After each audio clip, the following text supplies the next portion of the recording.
Yes, I'm curious to know or hear from the Minister-designate, and we're going to Parliament right now for the vetting process of Mr. Emmanuel Armah Kofi Buah, Minister-designate for Lands and Natural Resources. Pay attention. Okay, let me get an answer to that. Can you come with a question again, please?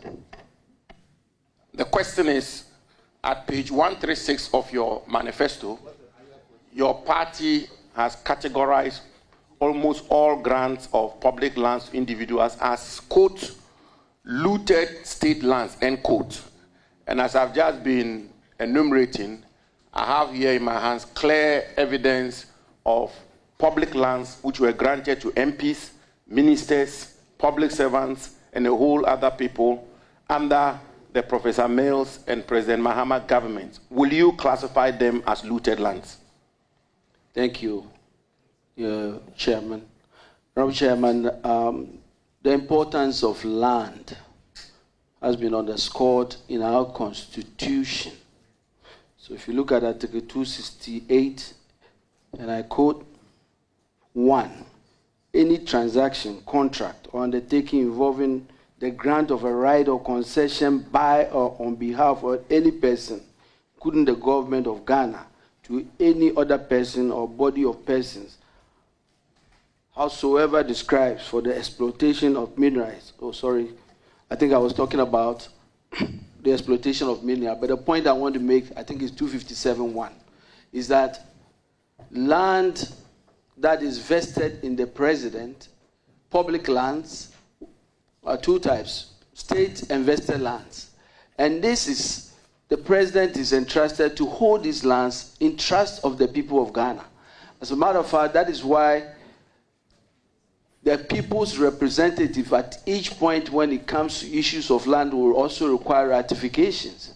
I think the point that must be made here is that when people who are entrusted with the responsibility to hold in trust or supervise the lands of the people of Ghana, it must be guided. And I think that I'm not very familiar with the specific quotation, but I think the history of how lands has been given out is that first it started off where state lands were given free of charge. At some point it was 10%, and at some point it was 25%, as it currently was according to the Lands Commission.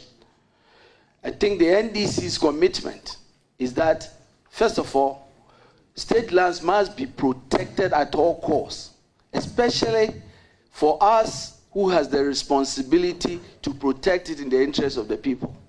And if there is the need at all to give away state land, it must be evaluated, and the current market value is what the people of Ghana deserve. We cannot do anything with land to shortchange the people of Ghana. And if I get a chance as the minister, that is exactly what I will do. I will protect the interest of the people of Ghana by making sure that lands, state lands or public lands, if there's a critical need at all to really give it out, as you have described with the redistricting in Accra, it has to be done with the current market value, cautiously understanding that the people of Ghana need to be protected, their assets need to be protected, and there has to be value for money. Mr. Chairman, I just will have one or two follow-up questions. I just want us to, Chairman, it's very important. The issue of public lands in Ghana has become a very topical issue. With all due respect, you are entitled to one follow-up question. That's okay. I want to just establish from the nominee, so that we are clear in our minds, what the policy of the government will be. And as I said, at page 136 of the NDC manifesto, the party categorized all grants of public lands as state-looted lands. And as I say, I have in my hand here several state lands which were granted during the erstwhile NDC administration.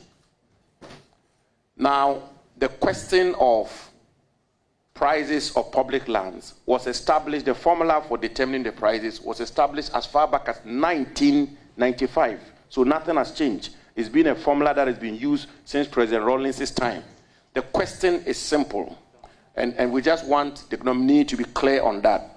These lands which have been granted, will he classify them as looted lands, and those who bought them, will they be state looters? And the Commission of Inquiry, which has been promised by his party, will the Commission of Inquiry begin from 1993 up to date? And further so, will your government put a ban on the sale of public lands as you promised the Ghanaian people, not at market value? Will you ban the sale of all public lands in Ghana? Thank you, Mr. Chairman. Thank you, Chairman. Chairman, as we speak today, the guidelines for the sale of public lands, according to the Lands Commission, is that it is valued and then 25% of the value is what is sold. And then the rest is paid through ground rents. What I am telling you that is different, and that's the commitment of the new NDC government, is that that will not happen anymore. And that public lands will be valued, and anybody, first of all, it should not be sold. If there's a need to sell it at all, it has to be done at the current market value and make sure that the people of Ghana are not shortchanged. Any attempt, and I think that I have to also say that, Chairman, as you know, the President recently communicated that the sale of all state lands be put on hold, and that a thorough investigation, a thorough review is done. I think I am yet to go to that ministry. My task is that when I get the opportunity to go to the ministry, I'll get a chance to review all these lands and what has been done, and I'll be in that position to make very good judgment. But I can tell you what I will do. Every decision I made will be guided by what I just said. We cannot take decisions that will shortchange the people of Ghana, and I will do so. Thank you very much. Any further question? Thank you, Mr. Chairman. Mr. Chairman, I think that this obviously will be a matter that we will be following up on at the Assurances Committee of Parliament, because the commitment was to stop the sale of all public lands. Now we are being told please, it's going to be a market value. Your next question. Yeah. Mr. Chairman, now let me take the nominee to the issue of mining in forest reserves. And indeed, the question of mining, illegal mining, has become a very topical issue in our country.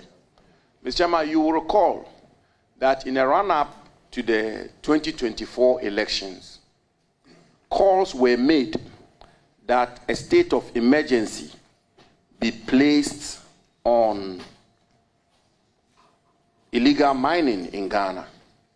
And indeed, the NDC, I have here in my hands, the NDC categorically committed, and I quote, NDC will have declared state of emergency to combat galamsey.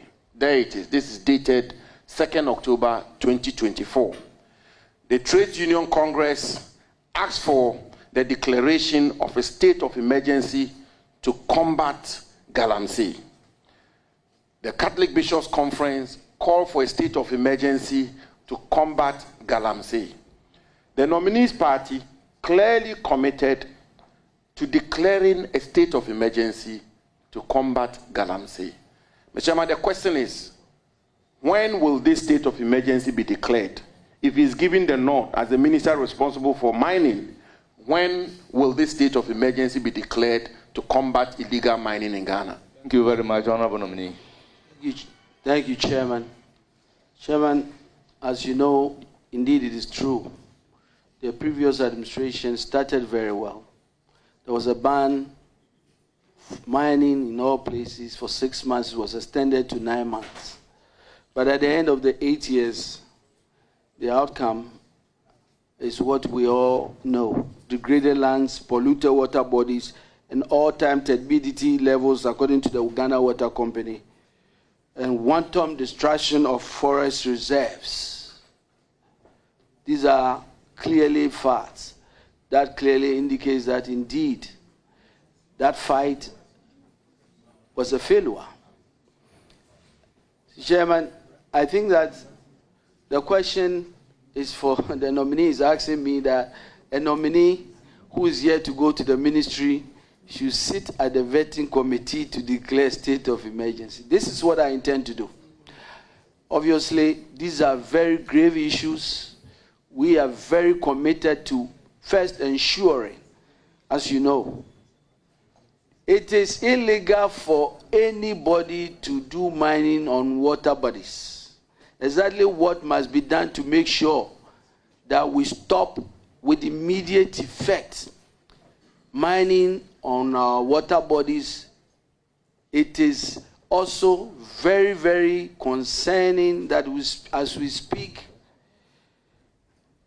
our critical forests in critical areas has seen degradations that we have not seen in the history of our country. Exactly how do we address it to make sure that we bring back our forestry as in the condition and make sure that we restore biodiversity and our sustainable forests? That really is the reason why we as human beings will live. Those are very important matters that will really get my attention as a minister. A minister, when I get a chance as a minister, when you give me the opportunity, I will deal with this matter expeditiously with the urgency that they deserve. Mr. Chairman, I have a follow-up. Of course, the question is still pending, hanging, but I share in the sentiments of the nominee in terms of the need, the need to. Okay, go ahead. A follow-up on the I have a follow-up, but when he finishes. No. By the rules. Let's allow the questioner to finish the follow-up, then we can give the floor to you. Is yielding to me. The questioner is So are you forfeiting your right to ask a follow-up question? So go ahead with your follow-up question, then I can give you the floor. The Chairman, so as I say, I share in his sentiments on the need for us to protect our environment, and as a country will attest, a lot of effort was made, including Operation Halt and all of that, and some of the conclusions the nominee is come to are those that I contest in terms of how illegal mining was combated in the previous administration. But that will be a subject matter for another discussion. Mr. Chairman, you will see that on the 18th of January 2025, 8 people were killed and several others injured in Obuasi when there was a clash between illegal miners and the Ghana Armed Forces, personnel of the Ghana Armed Forces. And indeed, on the 22nd of January, 2 other people were killed in Tano and Wea Forest Reserve. And as I speak to you, the Ghana Coalition Against Illegal Mining has called on President Mahama to declare a state of emergency when it comes to galamsey. The point I'm making is that, in fact, the situation as it relates to illegal small-scale mining is worsened. It's worsened. 8 people were killed in Obuasi. Anglo Gold Ashanti's concession was attacked. 2 people have been killed. Altogether, 10 people have been killed. That obviously calls for great concern. And the question is specific. If the nominee may assist in guiding us on the policy position of the new government so that we can all take that into consideration in evaluating his nomination. And the question is this, the follow-up question is this. If given the opportunity to be minister responsible for lands and natural resources, will he follow through with his party's commitment to declare a state of emergency in dealing with galamsey in Ghana? And if he says he doesn't have the power, will he make such a recommendation to the president, pursuant to the commitment of his party in their manifesto? Will you make that recommendation to the president? Thank you very much, for a state of Honorable emergency nominee. to be declared in Ghana? Thank you, Honorable Chairman. Honorable Chairman, we face serious crisis with the wanton destruction of our forest, with the polluted rivers. I come from Elembele district and I've seen it firsthand. The challenges we face with the polluted water bodies. These are things that we all know, and I've already spoken about the important steps that must be done. Number one. Honorable members, let's have some order so that we can listen to the answer. Number one.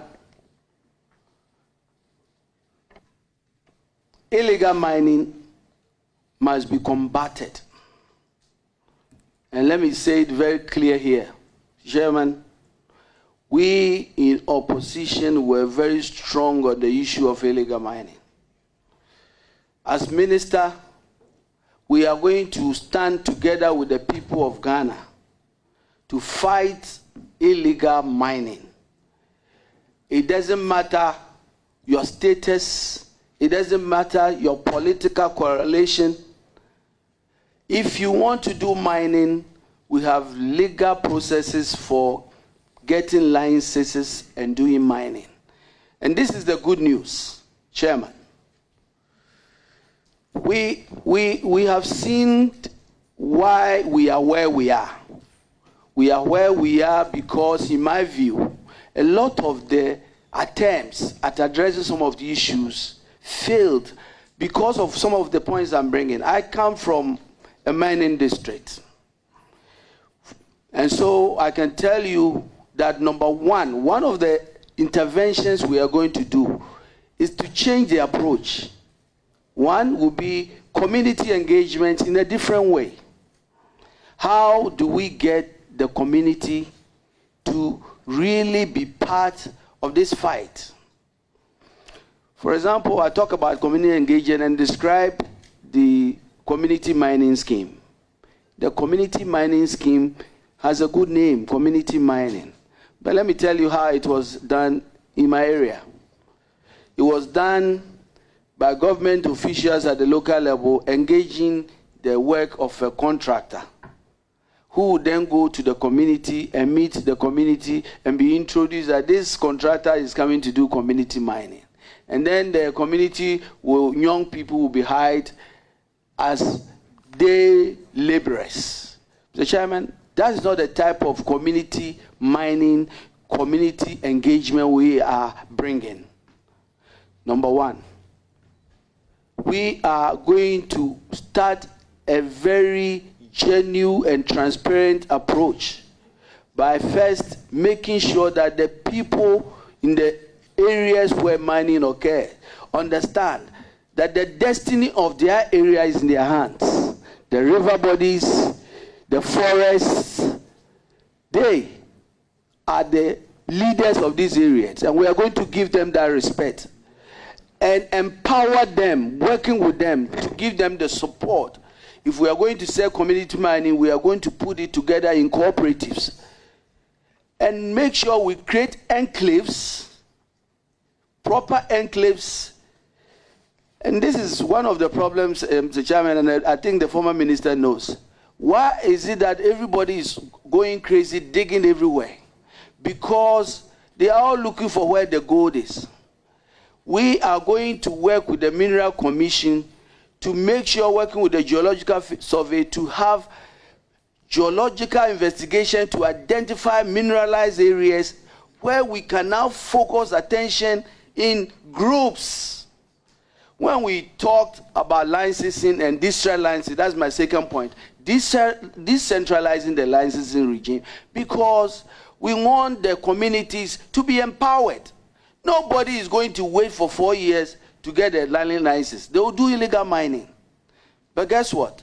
We are going to make the process such a way that it is easy for them to go through the process. Because ultimately, our focus is to make sure that we deal with people who are engaged in illegal mining ruthlessly, because we've created a pathway, we've empowered the community to do the right thing. And that is what we are going to do. Mr. Chair, thank you. Follow up. Leader, congratulations. Yeah, your answer to the honorable member's question on sale of state land, I like the aspect where you said that you are going to go out there for value for money. And I heard it. Now, I am reliably informed that these sales started way back 1995. What are you going to do? All the lands that have been disposed of since 1995, where value for money was not established. Would you, because this is a subject matter that is very critical to Ghanaians. Value for money was not established, in your view. Would you reverse this sale? Chairman, I've told you how far we've come. Started where state lands were basically given for free. We got to a point where 10% was required, and then the rest will be paid through ground rent. And then we moved to 25% of payment and the rest paid in ground rent. What I'm saying is that the new focus would be that first, state lands must not be sold. But if there's any need at all in the interest of the public, and obviously that happens when urbanization and the need to develop, the need to commercialize and other factors, we even get to that point, then we have to make sure that the current market value is what will guide that sale, so that the people of Ghana who we are holding this land in trust will not be shortchanged. And as minister, I will guard that jealously. Okay, so you are looking into the future. That is going to the future. Is that the correct? Case? That's so correct. What about the wrong that has been perpetuated already? According to your view?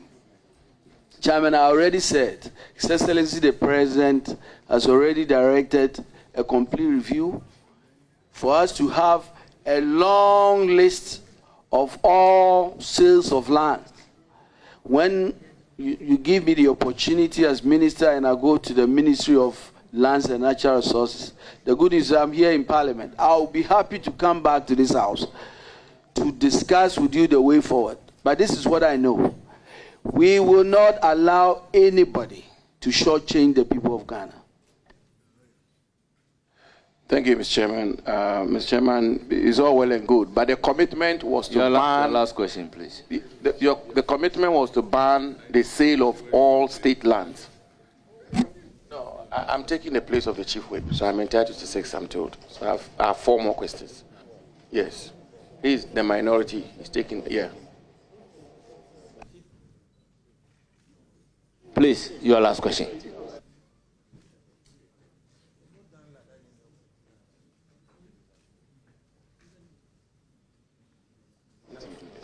Honorable member, your last question. Let me place on record that apart from the ranking member, no other member has a right to ask unlimited questions. I do not want a situation where we set the rules and come here and break the rules. So if they want you to act as the ranking member, then please take the rightful position. But since you are not a ranking member, you are entitled to 3 substantive questions. Mr. Chair, just a point. He is the immediate past minister from the sector. And these are very important subject matter issues that are raised. And so, Chair, please, we have often disagreed to agree. I want to plead with you on this occasion. Let's find a way of dealing with it so that he can exhaust just a few questions left off. Please. Honorable members, I have been given his name as a subject matter committee member. And no subject matter committee member can go beyond 3 substantive questions. So please, ask your last question. If there is a need for supplementary, you can go ahead and do just that. Mr. Chair, if you look at the list I transmitted to you, the Honorable Abu Jinapor was not submitted as a subject matter. It was not. Look at the list. That's his name. And then I did. Yeah, so you see my name attached to it. He's planned to represent me. That is the arrangement. So let him exhaust the Honorable member, minister. Honorable Chief Whip, very important matters. Honorable Chief Whip, he is entitled to 3 substantive questions. I would allow a supplementary question at my discretion. Please go ahead and ask your last question. Chairman, we still want to insist. We want to insist. You and I have engaged severally on same subject matter. Particularly on this matter, please. And you can see the Honorable former minister, will you go ahead to ask your question, or I give the floor to another person? He's eager. Let's settle this matter. Chair, with respect. With all due respect, will you go ahead and ask your question, or I give the floor to another person? Let him just two more questions. No, that cannot be. At least for nothing at all. He's an immediate past minister. He has just some few questions, and then he was exhausted. Chairman, please. Thank you, Chairman. Thank you for your consideration, Chairman. I'm very grateful. Chairman, the next question is on another very important matter which confronts the Ghanaian people. Honorable nominee, you will see that on June 20th, 2024, a commitment was made, and I quote, election 2024, I will ban mining in forest reserves if elected president. Mahama, end quote. And you will see that the president emphasized, for example, that all mining in forest reserves will be banned, just like public lands. I mean, now we are being told that there will not be a ban, but that there will be a market value. But I'm saying that in the same token, in this particular commitment, the president, then candidate Mahama, committed that, and I quote further again, where he said, and I quote, we are going to ban mining in forest reserves. As for that, it is non-negotiable, end quote. Will mining in forest reserves, all mining in forest reserves be banned? And if so, when? Thank you. Thank you, Honorable Chairman. Honorable Chairman, it is correct. We have said that there will be no new mining activities in forest reserve, and the intention is to make sure that LI 2462 will be amended to make sure that this provision that allows mining in forest reserve is not in place. We will make sure that happens. If you give me the chance as the minister, that will be the first order of business, to make sure that there will be no new mining activities in forest reserve. We must stop the Honorable Chair, sorry, I'm very sorry I have to interrupt. Honorable nominee, sorry. Honorable member, the president, no, sorry, Honorable Chairman. member, with all due respect, it is not the answer that you want. Allow the nominee to answer the question, and if you have a follow-up, he missed the question. No, sorry, he missed the question. Sorry, he missed the question. So I'm just repeating the question. So the commitment, Honorable nominee, I think you didn't get the question. The commitment was to ban all forms of mining in forest reserves. And I'll give you even a further quote when President Mahama was speaking at the Christian Service University in Kumasi, where he said categorically, and I quote, I will ban all mining in forest reserves because I believe that many of the trees in the reserves, which are more than 700 years old, are more precious assets than any mineral that lies beneath them, end quote. So the commitment was to ban all forms of mining in forest reserve, not new mining, was to ban all forms of mining. And the question is, will that ban come into effect, and when will that happen? That's the question. Thank you. Thank you, Chairman. Chairman, I'm very excited about new initiatives that will help us to heal the wounds of our country. Our country is bleeding. Our forest, that is really at the heart and soul of our survivor, has been completely devastated, damaged. And don't take my words for it. This is what the NDC intends to do.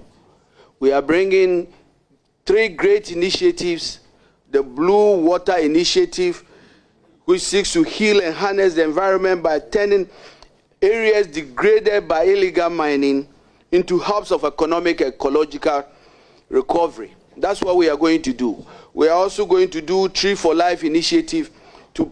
Reforestation will be intensified. We are not only going to focus reforestation only in the forest, we are also going to encourage afforestation across the country. Chairman, you know, we are going to really push for another policy of Restore Ghana to deal with the issue of galamsey impacted lands and water bodies through a comprehensive land and water-based rehabilitation. These are things we are going to do to really address all the damage and heal the wounds. In the meantime, as we are doing that, we are going to make sure LI 2462 is no more, so that we can stop any further mining in forest reserve, and that's exactly what we will do. Thank you very much. Any follow-up? Thank you, Mr. Chairman. Mr. Chairman, I keep insisting on these policy commitments because they are absolutely important. People go to the polls, cast their votes based on these commitments, these policy commitments. And of course, I agree with the chairman that I cannot extract an answer I prefer from him. He is entitled to answer in the manner that he so wishes. But I think it's absolutely important. The issue of mining in forest reserves has become a topical issue in Ghana. The government of President Akufo-Addo, in which I was privileged to serve as Minister for Lands and Natural Resources, put in place a plethora of measures to cordon off and protect the forest estate of our country. And therefore, just as the government implemented a two-pronged approach of afforestation, reforestation, and protection of our forests, this commitment that was made by President Mahama, this commitment that was made by President Mahama, His Excellency President Mahama, it's a commitment which I believe the Ghanaian people would like to know from the potential prospective Minister for Lands and Natural Resources, who will have the mandate of protecting our forests. The president himself, honorable nominee, you didn't make the commitment. The president himself made the commitment, categorical commitment, that all forms of mining in forest reserves will be banned. So, for example, you have Newmont Golden Ridge Limited. Is that your question? Please, a follow-up question. Foundation but the foundation should not be a thesis. No, I understand, Chairman. Just a foundation, please. Mr. Chairman, please. These are very important matters for the Ghanaian people. It's important that we delve into them. For example, Mr. Chairman, Newmont Golden Ridge Limited has been mining in the Ajenjua Bepu Forest Reserve since 2010, Mr. Nominee. Anglo Gold Ashanti Aduoprim has been mining in the Nguyen Forest Reserve for years. Golden Star Wasa Limited has been mining the Subri River Forest Reserve for ages. Ghana Bauxite has been mining in the Afua Hill Forest Reserve since 1940.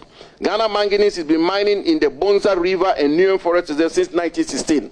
A lot of mining is taking place in our forest reserves, and the contribution of these companies to our national economy is known to all of us. Will the promised ban of all forms of forest, of mining in forest reserves be effected? And if so, when? Thank you, Chairman. Chairman. Well, the question is asked and answered, but I will give the floor to the nominee to repeat his answer. Chairman, I think I answered the question, but let me say that these very reputable international companies who have been mining the forest reserve are not the reason why our forest is bleeding today. The reason our forest has been degraded and destroyed is because we allowed political apparatchiks to take over our forest and destroy it. What I am saying is that we are going to stop all these illegal mining activities in our forest reserve with these measures that I have described, the Blue Water Initiative, the Tree for Life Initiative, and Restore Ghana initiatives, to make sure that we harness our forests and bring back biodiversity and the ecological life of our forest. We are going to do that. But we are not going to open ourselves for further damage. And that is why we are going to stop further issuance of any license for mining in forest reserve. Honorable nominee, you've mentioned political apparatchiks. First of all, can you define these? What do you mean by political apparatchiks? And can you give us some examples? Chairman, I think I meant people who are doing illegal mining in this forest reserve. I think that's what I was trying to describe. Okay, Mr. Chairman. I will proceed to give the floor to Honorable Soini. Oh, Chairman. One more question. Thank you. Oh, just one more. Thank you. So you yield to me. And you think I'll do that? Yield to me. Why do you think I'll do that? You have not ended. You have not ended. Thank you, Mr. Chairman, for the opportunity to engage with the nominee for Lands and Natural Resources, Honorable Kofi Buah. Honorable, congratulations to you. Thank you. Mr. Chairman, Honorable Armah Buah is an astute gentleman who has deep knowledge in the area that he has been nominated to serve in. And I have no doubt whatsoever about his competence. I worked in the media when he was Energy Minister, and I did work very closely with him, and I can attest to his passion and his commitment to the upliftment of this great country of ours. And so I can only wish him well and hope that he will carry that same zeal and commitment and passion to the ministry to make not only his constituents proud, not only his party proud, not only the President, His Excellency John Dramani Mahama, who has reposed his confidence in him, proud, but the whole country very proud. But because this is a constitutional exercise, allow me to field a few questions that I'm sure will go a long way to convince the good people of Ghana that indeed you have what it takes to deliver to the expectations of all Ghanaians. Once again, Honorable Nominee, congratulations to you. But to my first question, it's something that has been touched around this table, illegal mining. It remains a major concern in this country, causing environmental degradation, water pollution, and loss of arable land. Honorable Nominee, what strategic policies will you implement to combat illegal mining effectively while balancing the need for sustainable livelihoods for local communities? Chairman, I have a three-pronged approach to dealing with this menace. And as I've described it, community engagement, enforcement, and prevention. Community engagement because, Chairman, we must first start by acknowledging that the people who can really deal with this problem are the people at the local level in the mining areas where this happens. And so to that extent, we must engage our chiefs, our community leaders. We must sensitize them, we must give them the training needed, and we must empower them. First of all, we must also reach out to them. One of the reasons why, and Chairman, let me tell you the enormity of the problem we are dealing with. According to the Minerals Commission, 3 million Ghanaians are involved in illegal mining activities, directly and indirectly, in 12 regions across the country. So this is not a problem that you can wish away. And so we need to tackle it and tackle it well. A second, Honorable Leader, you had just... Yes, speak. Please. Mr. Chair, bear with me. Let the nominee land with the answer, and I can recognize you on a follow-up. Yes. Please, he just made a statement that 3 million What will happen is that hold your question down. Let the nominee finish with the answer, then I can give you the floor to do a follow-up. Mr. Chair, let's have an interaction. He's a fine man. Let's have an interaction. Please, go ahead and complete your answer to the question.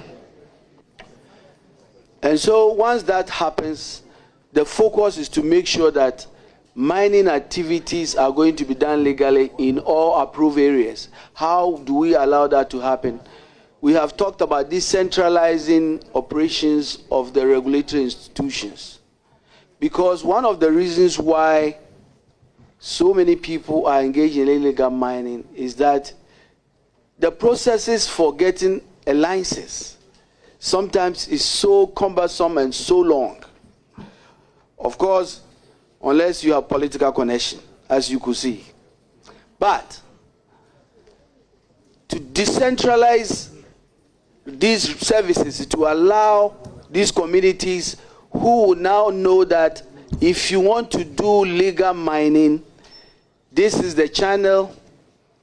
You can even do it at the comfort of your computer and register. I'm very happy that the Minerals Commission is making progress with digitalizing some of these services.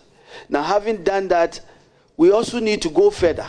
The NDC has said in its manifesto that we are going to recategorize mining. As we speak, it's small scale and large scale. And guess what? We can have one person with 30 licenses doing mining, small scale, which requires you to do it in a 25-acre land. And then you do one small scale here, contiguously. If you put it together, you are doing large scale. But we don't have the classification for a medium scale mine. So that makes supervision very difficult. And that is why we are saying that we're going to recategorize mining, create cooperatives, and then create what we call the gold board, which will really be the support system for this cooperative mining, providing support, providing assistance, working with the universities to bring geologists and experts to be in the same location. The reason we don't have problems with large-scale miners is that they are organized, and so you can manage them. The intention is to create a system that allows everybody to feel that it is easy to do legal mining, and that's what we'll pursue. Thank you. A follow-up. Yeah. Leader, just a few follow-ups. You had said that 3 million people are involved in illegal mining. I find that quite... Direct and indirect, and I got that information from the Minerals Commission. Okay, that's fine. You also said that you are going to ensure recategorization. Recategorization. That's the plan. Yes. Now, I want to hear from you solutions. I've heard you lament a lot. You talk about the pollution, turbidity of water, and all that. Oh, keep quiet. Are you in the chair? So, Order. Leader, I want you to elucidate on the effect. And the catchword is positive. What will be the positive effect on this, your concept of recategorization? As I said earlier, the recategorization will allow for easy monitoring and supervision. It will also help build capacity and allow small-scale miners to move. You know, as Ghanaians, what are we looking for? We are looking for the day where we don't even need foreigners to come and do large-scale mining. This process is also going to help build the capacity of small-scale miners, moving to medium-scale and then to large-scale. We must indigenize mining by building the capacity of our own people. But Leader, are you saying that the recategorization will ensure good monitoring? I don't get the logic. Can you explain? How would that ensure good monitoring? I think, as I said, what it does is that it reduces the number of licenses. I said that as we speak, the small-scale mining licenses, I know that so many people who are doing small-scale have about 20, 30 licenses, and they are mining. You know, the requirement is that if you are small-scale, you have 25 acres of land. I'm saying that they have the capacity. They have big machines, but they are still classified as small-scale mining because there's no category of medium scale. And they are all over the place, and so we can't supervise them. The other thing is that I talked earlier about making sure that we support the geological survey to intensify geological investigation to identify mineralized locations. Once we know where the gold is, you know, the people won't be digging in water and everywhere. They will all be where the gold is. And that is the plan. And once we do that, there's a lot of advantages of scale that we will get. Just this. You see, Leader, with respect, let's not reinvent the wheel. This statement of strengthening the geological department, Chairman, just a minute.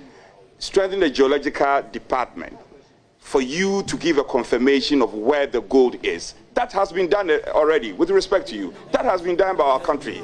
So what we want to hear from you with respect, you are rehashing what has been done already. Leader, with all respect to you, I'm not asking this question to question your competence, but I'm telling you that that has been done. What is the solution? Prefer solutions rather than telling us what has been done already. Thank you, Chairman. Chairman, I take this vetting very seriously. So that when I got the opportunity to be nominated, I spent 9 hours with the Ministry of Lands and Natural Resources. And as I speak, I have even the experts, or some of them with me.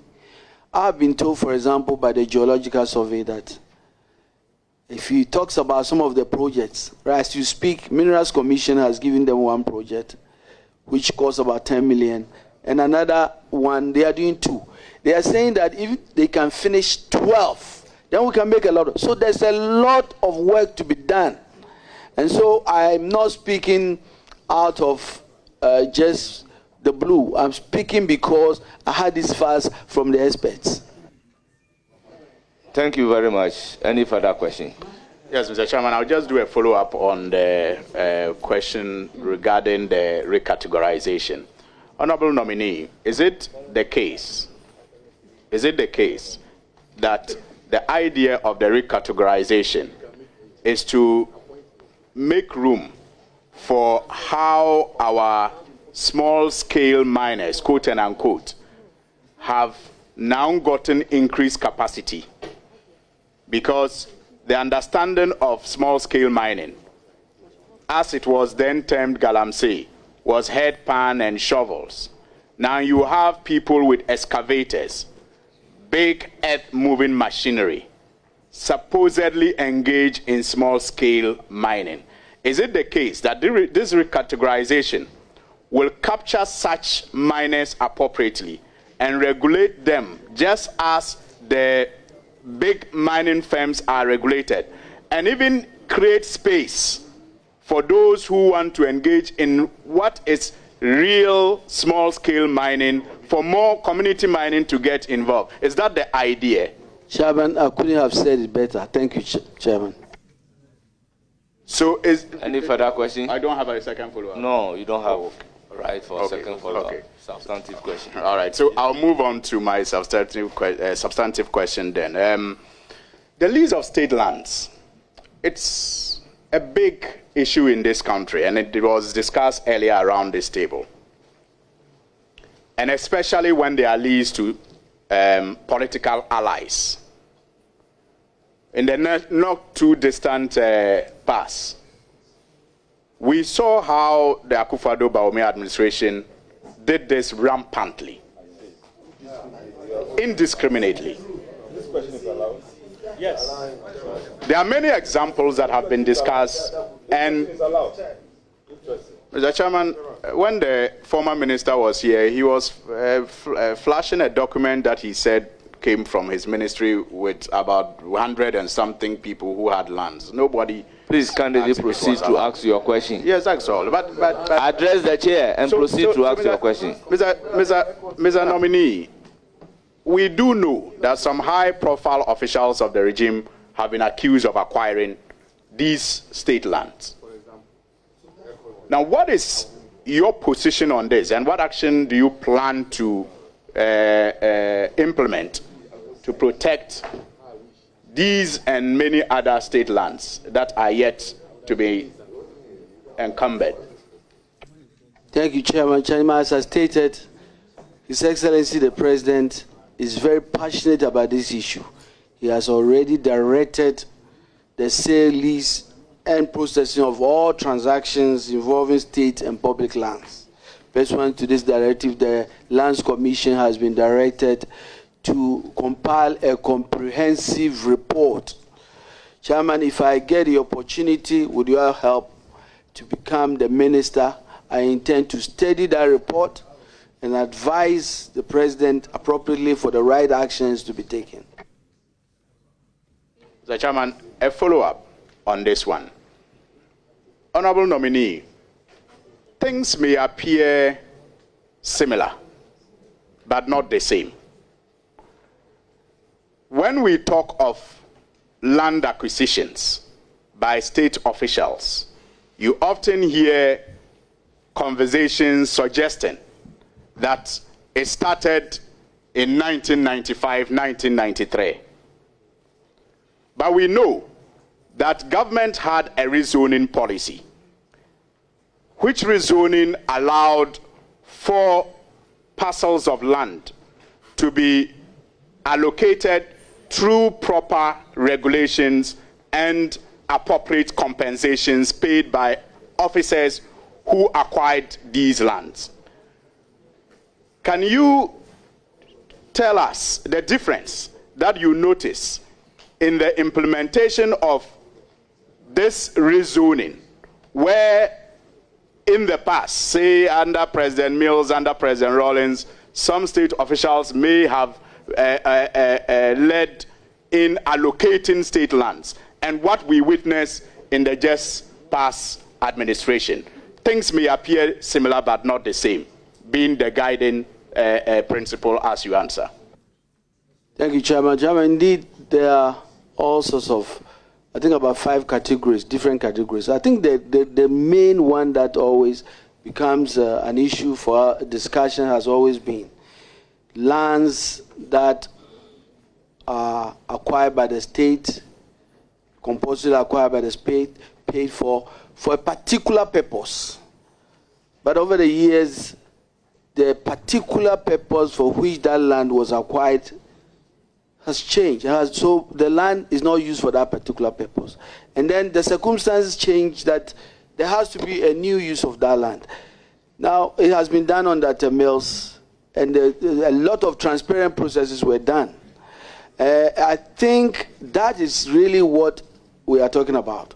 But I think the very important point that I made, and I'm going to make it, as a minister, and this is my personal view, as land minister, I see something fundamentally wrong for me as a minister to be arrogating to myself lands that I've been given the opportunity to supervise. That's my personal view. I believe the policy that we bring in that says that if there's really a need for such circumstances as I have described to allocate land, then those lands must be reevaluated and sold at the current market value so that the people of Ghana whose land we are holding in trust are not shortchanged, and that's what I intend to do. Thank you very much, Honorable Nominee, for that assurance. That difference needs to be established, appropriate compensation especially. And like I said earlier, I have no doubt at all about your competence, and I join many other Ghanaians who share that same view. And so we are wishing you well, and we hope that you live up to the expectation. My last question is on land guards. Land guardism. The incidence of land litigation, double sale of land in Ghana has been recurring, especially in our cities. What will you do as a minister to address this situation, especially when people, you know, do this because of, engage land guards because of this double sale of lands? What are you going to do about the double sale of land, which leads to land guardism in some cases? Thank you once again, and congratulations. The very best of luck to you, Honorable Nominee. Thank you very much. I think the Land Act 2020 at 1036 has already made strict provisions in addressing this issue. As Minister, what I will make sure we do is to make sure we strictly enforce this act. Thank you very much. I will proceed to give the floor to Honorable Amprechum. Thank you, Mr. Chair, for this opportunity. I would like to create your indulgence and defer the opportunity given me to the immediate past Minister for Lands and Natural Resources. Thank you. Thank you, Mr. Chairman. Mr. Chairman, the first question. Please. Honorable members, I understand Honorable Amprechum is here as a subject matter committee. Let me remind all of us that Standing Order 217 is very clear. If Standing Order 217 allows leadership of the subject matter committee to join, the same rule will not allow you to come here in your capacity as a subject matter committee to say that I now want to give the position to another person to ask the question. So, Honorable Amprechum, if you do not have any question to ask, I will proceed to give the floor to another person. He's not even on any subject matter committee. Which subject matter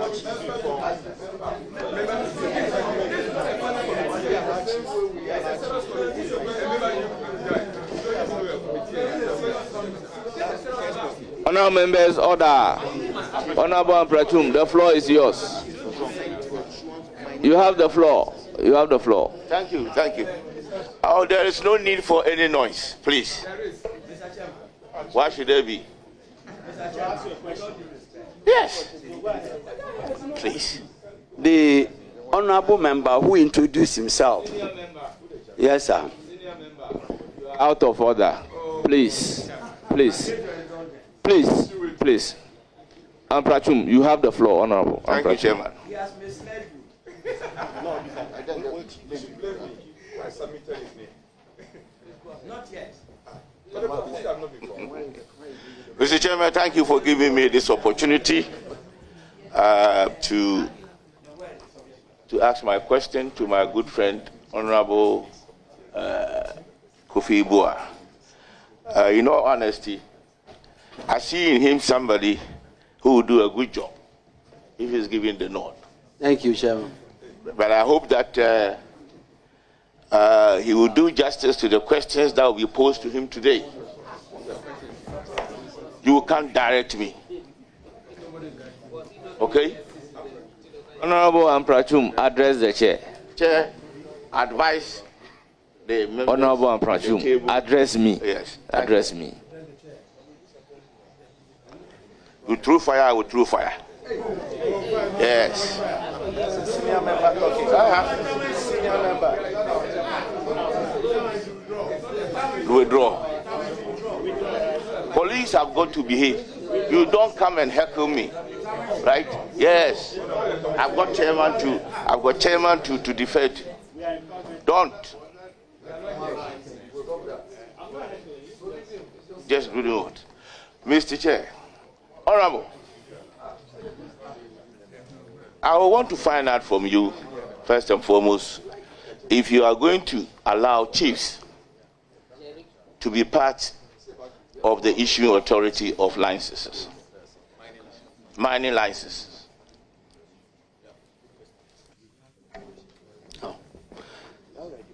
Chairman, I think that the chiefs are already a very important, integral part of land administration in Ghana. I think that what I had said was to make sure, and I will tell you my experiences as a member of parliament from a mining district.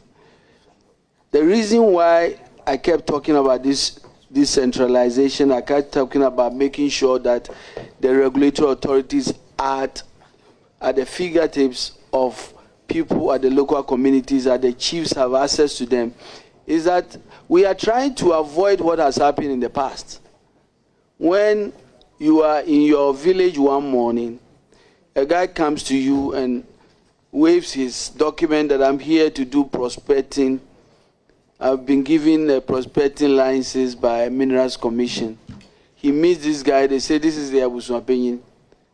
He go and see him, he buy him the drink and give him all the things he has to give him, pour the libation, and the guy go and start. Before we know it, there's a problem. There's a problem because the guy that he saw and gave him all that drinks is not Abusu opinion, in fact. When we decentralize, when we get the mining authorities, the EPA, the Minerals Commission, to be in direct link with the authorities at the local level, What it means is that the processes will be done in a way. You know, the requirement now is that before you give licenses, you have to go and give notice and do public hearing. Does that happen? No. So these are attempts at empowering the people at the local level to make sure they have access to the authorities that are giving these licenses, to be able to give proper feedback so that all the challenge you've seen, I have witnessed prospecting licenses being given to a mining company going to somebody's cocoa farm and tearing it down. And then there's problem. These things will help. But more importantly, we are also doing that to empower the people at the community level, saying to them, you are very important in this process. We are not going to do anything without you. In any event, you have access to us. So you want to do mining, please don't do it illegally.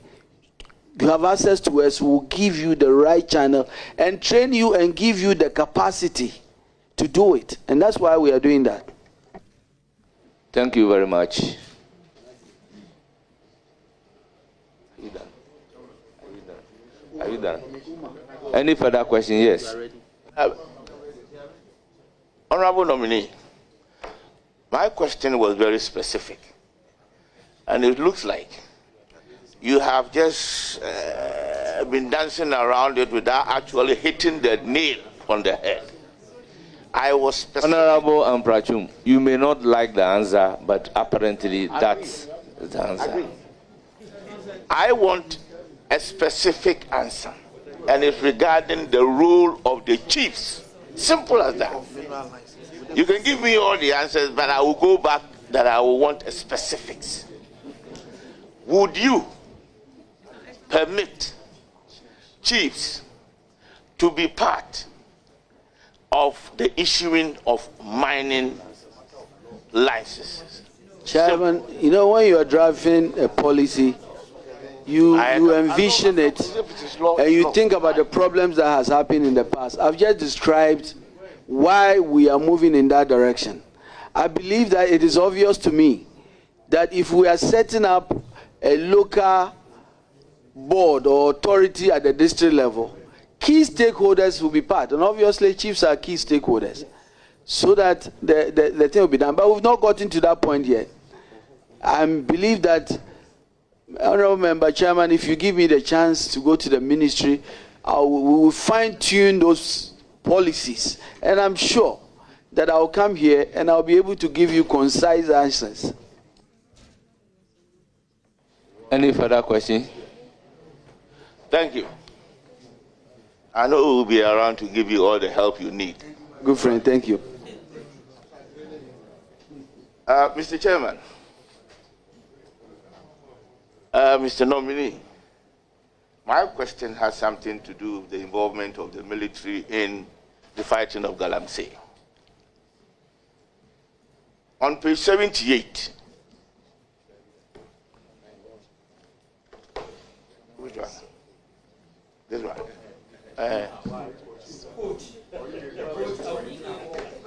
What is wrong? What is wrong with it? Address the chair and proceed to ask your question. Thank you, Mr. Chair. No. Will your government, again, another specific one, I like specifics without going round in circles. Will your government continue with the military involvement in the fighting of Galamsey?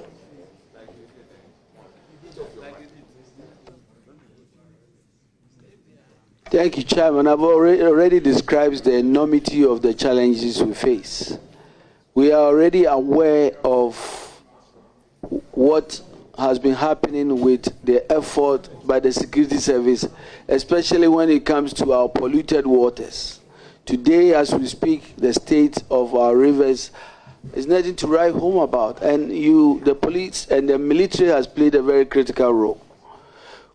If I get a chance as a minister, we are going to evaluate the new program. For example, I have very new, exciting ideas about what to do with the protection of our water bodies. Because one of the problems that I got to know was that it's not cheap to get the military to continue permanently in these locations. So they will be in a place. It used to be that they will come in the place and clear everybody, and for 6 months nobody will be there. Now they come, clear, and they go away, and within 1 month they are back. So we have to think about new ideas. Some of the ideas as to, we have forest guards. What about forests? What about water guards?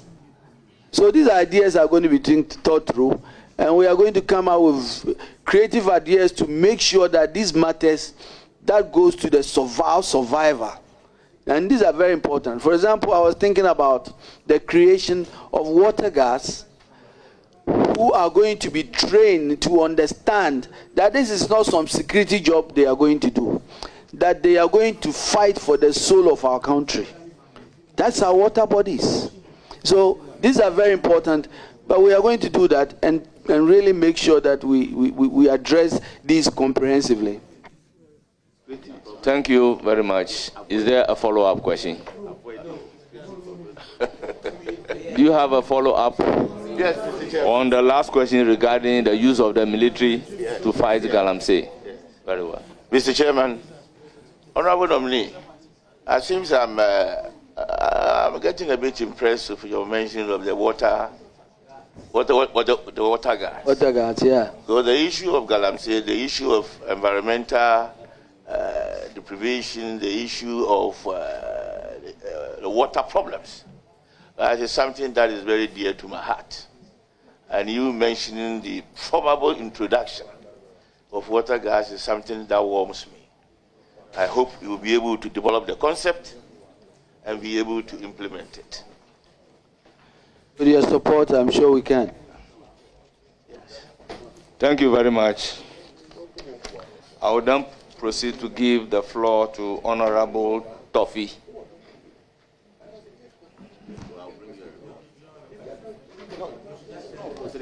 Please, let me repeat them for you. The first question is on mining license. The second question is on the consent of the chiefs in doing so. The third question is the use of the military in the fight against galamsey, which I have given you the opportunity to ask a follow-up question, if any, and you have asked the follow-up, and the follow-up has been answered. Apparently, former minister responsible for lands and natural resources, you are not the chair. Chairman, so I'm helping. I give the floor to Honorable Toffee. Just a minute before you do that. With respect, as an available ranking, I have a duty to help you navigate. In fact, what you are referring to as his second question was a follow-up to the first question. So in actual sense, he still has one question to ask, a substantive question. Please, no, second one, and then a follow-up. It was a follow-up. Yes, that's it. He can speak for himself. He can speak for himself.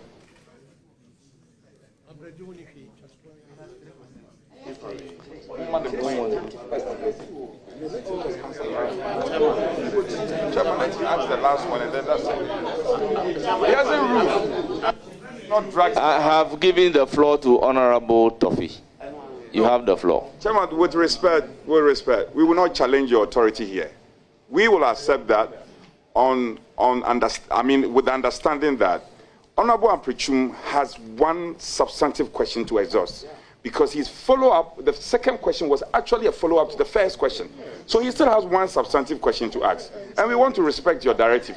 So let him exhaust it, and then we can go ahead. We have nothing against Honorable Foote. I'm not challenging. I'm just suggesting to him.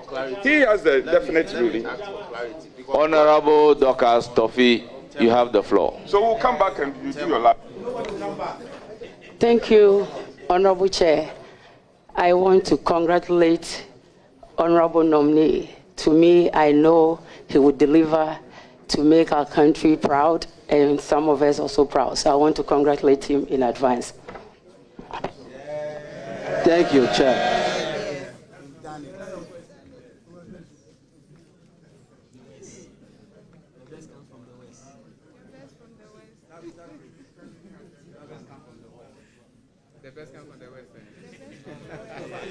Thank you very much.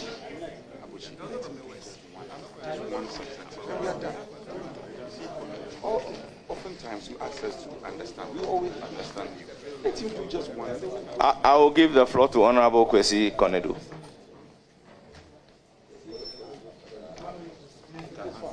Let me ask this one first.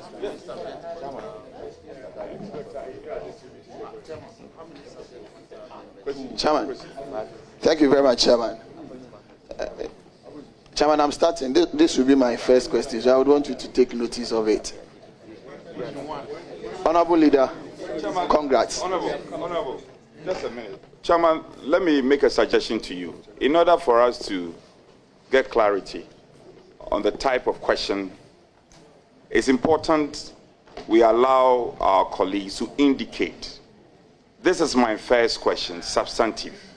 Second one, this is my follow-up question, so that we get clarity on it, because we are not being fair to Honorable Amprichum.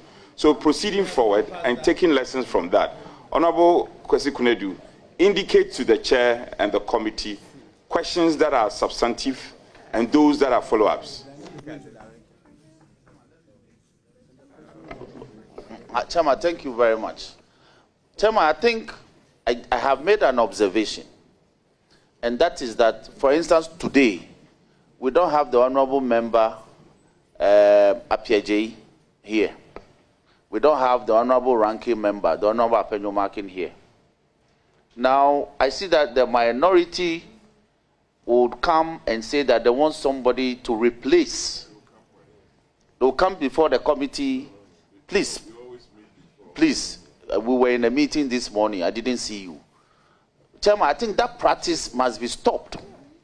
When a member is absent, he cannot be replaced. Please, let me make, because replace, please. Can I finish? Chairman, with all due respect. No. Chairman, with all due respect. Which standing order? This committee is a committee of rules and procedures. Chairman, may I Parliament of rules and procedures. Which rule? Abu, please. No, it's not about that. Which rule? Don't interrupt me. You don't have. No, which rule? Please, let me. You want to make your own rules? No, Chairman, I'm not done. Chairman, let me refer the committee to Standing Order 217, Rule 1. The Appointments Committee comprises the First Deputy Speaker as chairperson, Minority Leader as ranking member, the Deputy Majority Leader as vice chairperson, the Deputy Minority Leader as deputy ranking member, and the following other members: A. Majority Chief Whip, B. Minority Chief Whip, C. 5 other members selected based on the numerical strength of the parties in Parliament. Mr. Chairman, with all due respect, no caucus can whimsically appear before the committee and suggest that a member, bona fide member, is absent, and therefore a certain honorable member be used to replace that person. The only practice which we have adopted is that because the subject matter committees are in the process of being constituted, leadership of the caucuses are mandated to submit names of leadership of those subject matter committees to chair of the committee for purposes of posing questions. But this practice where a member is absent, no excuse is given, then another is brought to come and replace him, is not borne out by our standing orders. The replacement cannot be whimsically done. It appears to be abused. So, Chairman, with all due respect, when a member on the other side is absent, please proceed, if you have quorum, to deal with the issues. Please. Chairman. Chairman. Honorable members. Chairman. This is a house that we always say we are masters of our own rules. We are guided by the practice and convention. I believe strongly, we all know that when our leaders are not available, we normally have available leaders to work in place of that particular leader. So that is what exactly is happening today. So with all due respect, can we make progress? Let us not use this to truncate. Honorable Akwesi Kwanedu, you have the floor. Please, you have the floor. You have the floor. Chairman, thank you. Order. Order. Order. Honorable, you have the floor. So what's your ruling?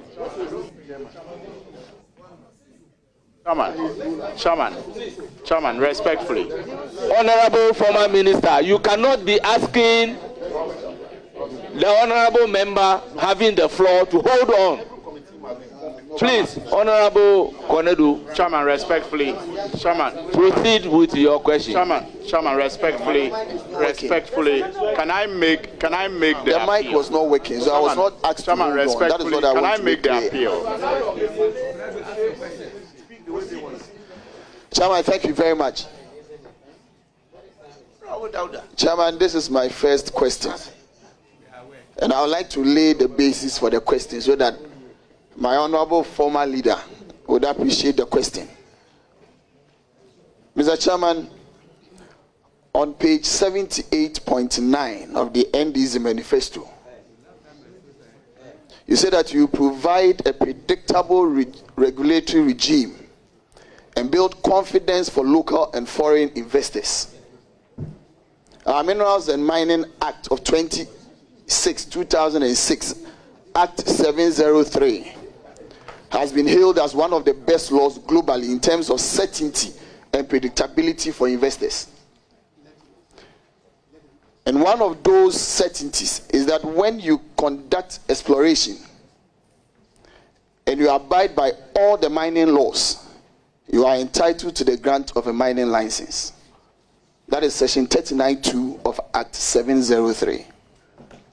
Now that we are familiar with this issue of a company that exploited for lithium for over 10 years and eventually made commercial finds and was granted a mining lease in accordance with our law, the SWAL MPP administration went on further in negotiating for an enhanced terms outside the law. And I would want to state some of this. An increment in royalties from 5% to 10% to the benefit of Ghana. An increment in government's fee carried interest from 10% to 13% for the benefit of Ghana. And an additional interest to be taken by the Minerals Income Investment Fund. And mandatory provision for the company to list on the Ghana Stock Exchange, which it complied with. Altogether provided for a minimum of 30% Ghana participation in the exploration of lithium, making this provision as one of the greatest values. Please, your in terms of our mining license negotiations and grants. And now my question: despite all this, you opposed it. How are you going to ensure that investors that have invested in the exploration of mining and minerals in this country, their concessions will not be taken away from them, but they will be granted necessary leases and permits to mine in accordance with our law? Thank you, Chairman. Chairman, I think the premise of the question, I am aware that this came to Parliament and it was referred to the committee. I don't recall that the committee came back with a report that was opposed. Any further question? A follow-up. Yes. A follow-up. Yes. Mr. Chairman, thank you. Yes, it was referred to the committee. Same as this committee is working for the totality of Parliament and present a report. So if it was halted at the committee level, it's still a halt to the investor confidence that they would have. Regardless of the fact that referral was made to the committee, how are we as a house and a government going to help that investor confidence, whether at committee level, governmental level, will be assured, such that when they put their money in exploration and abide by all the rules, laws governing mining in Ghana, their leases will be granted for them? Chairman, I was the former energy minister, and I was very aggressive in making sure that when investors express interest in exploring oil, and we negotiate, I follow through and make sure those are approved. And that's the record I have. You were in charge of government business. I think your responsibility was to have brought the agreement back from the committee. And so to say that what happened there, but I'm simply telling you that there was no report that was debated and defeated on the floor of Parliament. But this is what I would say. When it comes to new minerals, Chairman, my strong view is that Ghana must really win in new negotiation for our new minerals, and that there must be a paradigm shift in some of these agreements to ensure that, yes, we've held some of these old minerals for a long time, but the new minerals, we must focus on value additions in our country and make sure that we can really get, Ghana can win bigger than we have before. That's my view on it. Thank you. Mr. Chairman, I'll move on to my second question. That is so. Mr. Chairman, sustainable forest management activities, and in current terms, the global trend towards carbon trading makes it very, very important for this country. And looking at how sustainable forest management is plagued with inadequate governmental support due to budgetary constraints, what will be your approach at finding sustainable financing for natural resource management in terms of both the forest and wildlife management, bearing in mind the passage of Act 1113, that is the Wildlife Management Resource Act? Chairman, I think that's a very, very important question. There's a lot of money on green efforts, climate change mitigation efforts. And I think that as a country, we must be seen aggressively doing things to protect our forest reserves and adding new forests. And that is why I have described some of the big initiatives that I have described. Tree for Life initiative, the Restore Ghana initiatives that is intended to restore our forests and bring biodiversity and ecological life. These efforts will let us attract more funding and make sure that Ghana will have an advantage. And we intend to make sure that we heal our forests and undertake aggressive efforts in reforestation so that we can attract this funding, this climate mitigation funding that you have described. And as Minister, if I'm given a chance, that's the focus of my administration. Thank you. The floor is yours, Honorable Konedu. Thank you very much, Chairman. Chairman, my last question will be on one of the last acts that we passed. Please, that's your last question. I recognize the Chief Whip on a follow-up on the second question that you have asked.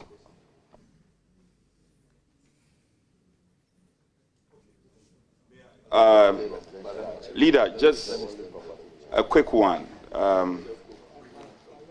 The carbon trade concept and the Red Plus concept, I have told last year,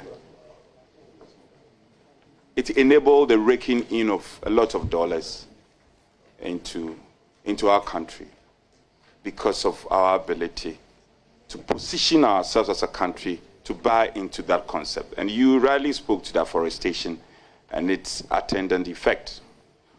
What is your appreciation or understanding of the Red Plus concept and the carbon trade concept, and how will you be able to appropriate this efficiently when you are made the Minister of Lands and Forestry?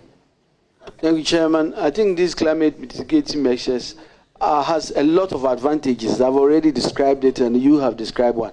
As Minister, we will take all the steps, getting the advice of experts to make sure we position our country to take advantages of all of these funding sources. Thank you. Then we'll proceed to take your last question. Thank you very much, Chairman. Chairman, my last question would be on the passage of one of the last acts that we did. That is Act 1123. That is the Boundary Commissions Act. The Boundary Commission plays an important role in the maintenance of the territorial integrity of Ghana. It doesn't have a dedicated funding source that would equate to the role that it plays. Being familiar with the Act, what measures would you help put in place so that they will have at least a dedicated source of funding to complement their activities aside the mega budgetary allocations that they get and donor funding?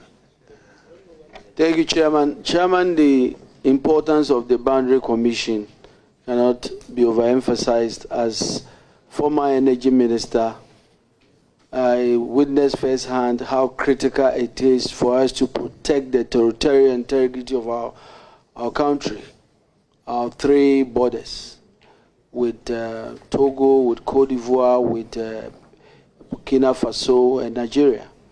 And I think it is imperative that we take the steps to ensure that this is done.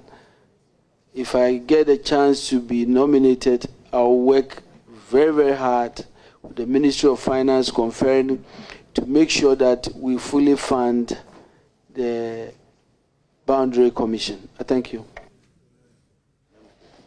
Thank you very much. I will proceed to give the floor to Honorable Hajia Ladi Ayamba.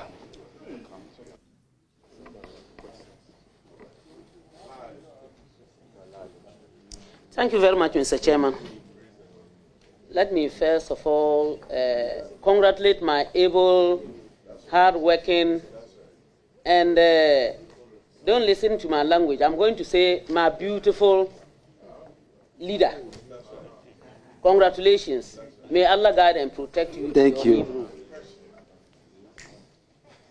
Mr. Chairman, my first question is, in January 2018, His Excellency President Akufo-Addo reportedly revealed that $5 billion was unaccounted for in gold exports from Ghana to the United Arab Emirates. A similar report indicates that Switzerland imported $7 billion worth of gold from Ghana, but records show that Ghana exported just over $3 billion to that country. Honorable nominee, can you explain the cause of the disparity between the volumes of gold that is reported in, say, Dubai, and the volumes of gold that are reported by the Precious Minerals Marketing Company, PMMC, and what would your approach be to address this? Thank you. Thank you, Chairman. Chairman, this is a very serious concern. A country that is struggling to get money to bolster ECD in foreign exchange will hear stories that we are being shortchanged. I think that it is a matter that we must take seriously. Chairman, if I get a nod as the Minister of Lands and Natural Resources, this is a matter I'll take up seriously, working with the Ministry of Finance, working with the security agencies to basically follow the custody issues from the mines all the way to the last point and in between, and make sure we revisit the strict accountability process and the sanction regime to ensure that this does not happen to our country.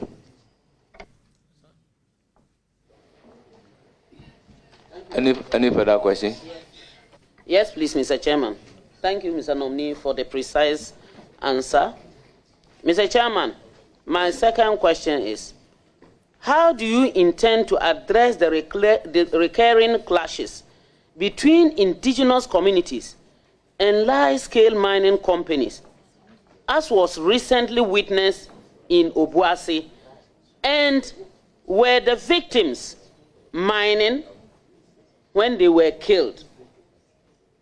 Thank you. Thank you, Chairman. Chairman, this is a very important question that is so dear to me. Chairman, I come from the Western region, and I have been a member of Parliament before the regions of the Western North and Western region was divided, so I'm very much aware of some of these challenges. But Chairman, I think that there's something that I hope and I pray I'll be remembered for.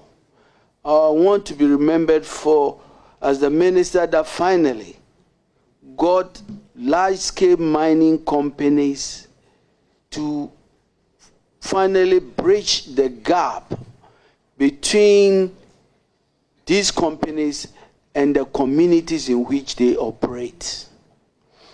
Chairman, this is very critical because this has gone on for very long.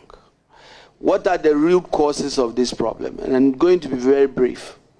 Chairman, if a company is given a huge tract of land to mine, and they mine the area for 10 years, and they move to another site, and they have no plans to visit this location for a period of time, the community in that area,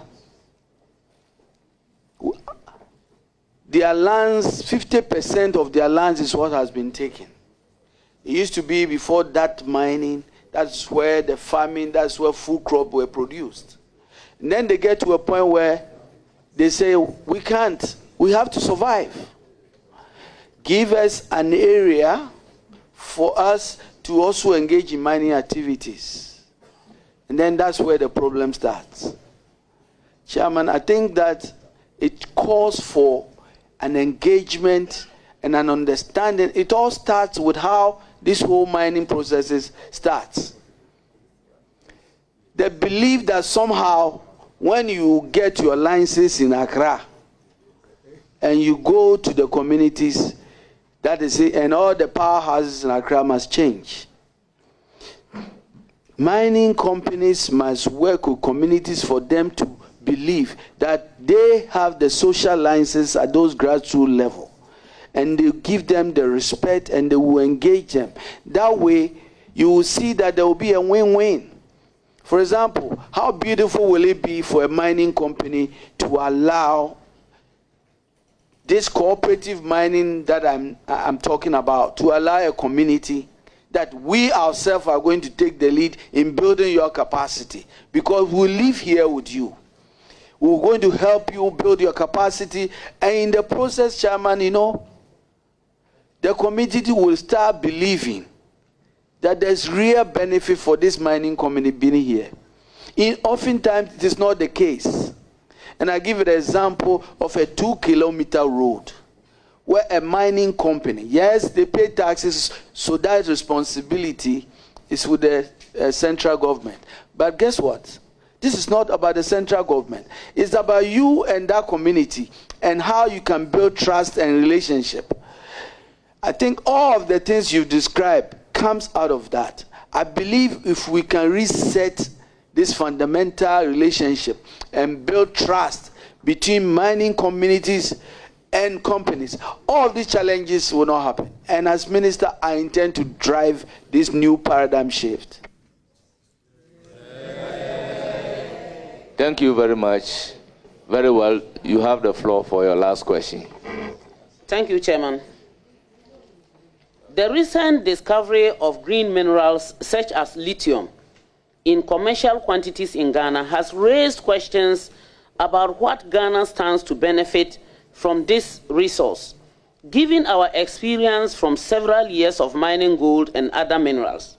Mr. Nominee, if given the nod as a minister, what would you do differently to ensure that these new discoveries inure to the benefit of our country? Or are you yet going to wait to make sure that people who might run there illegally, in quotes, their excavators and other mining equipment would be seized and burned, as we saw previously? Thank you, Chairman.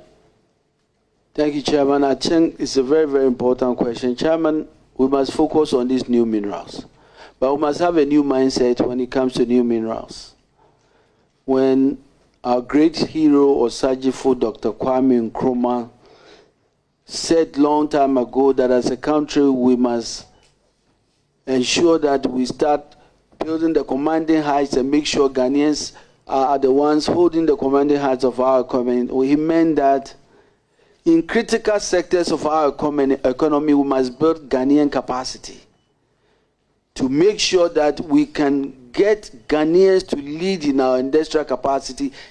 Somebody asked the question, why is Johannesburg so prosperous? And why is Obuasi so impoverished? The answer is simple. Chairman, the reason is because the people who are mining in Johannesburg are all in Johannesburg and investing the money back. The people who are in Obuasi, yes, we want the investors to come, but oftentimes those reinvestments do not happen there. I think that in going forward, that is what should be our mindset. Trying to make sure that these new minerals, and somebody said it in a very blunt way, if we are not going to get companies to come and add value, let it remain on the ground. That should be our mindset. Thank you very much. I will proceed to give the floor to Honorable Alassane Umar.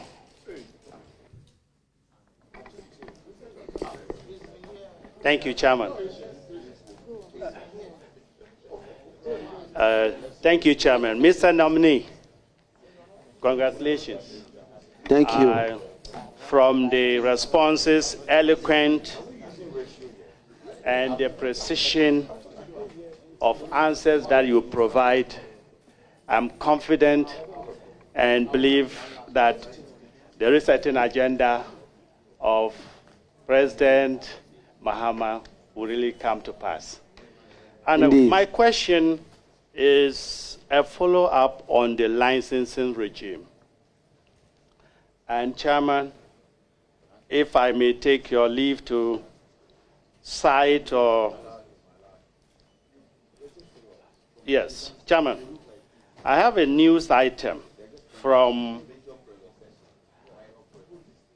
Joy News. And it says that this was reported on the 24th January 2025.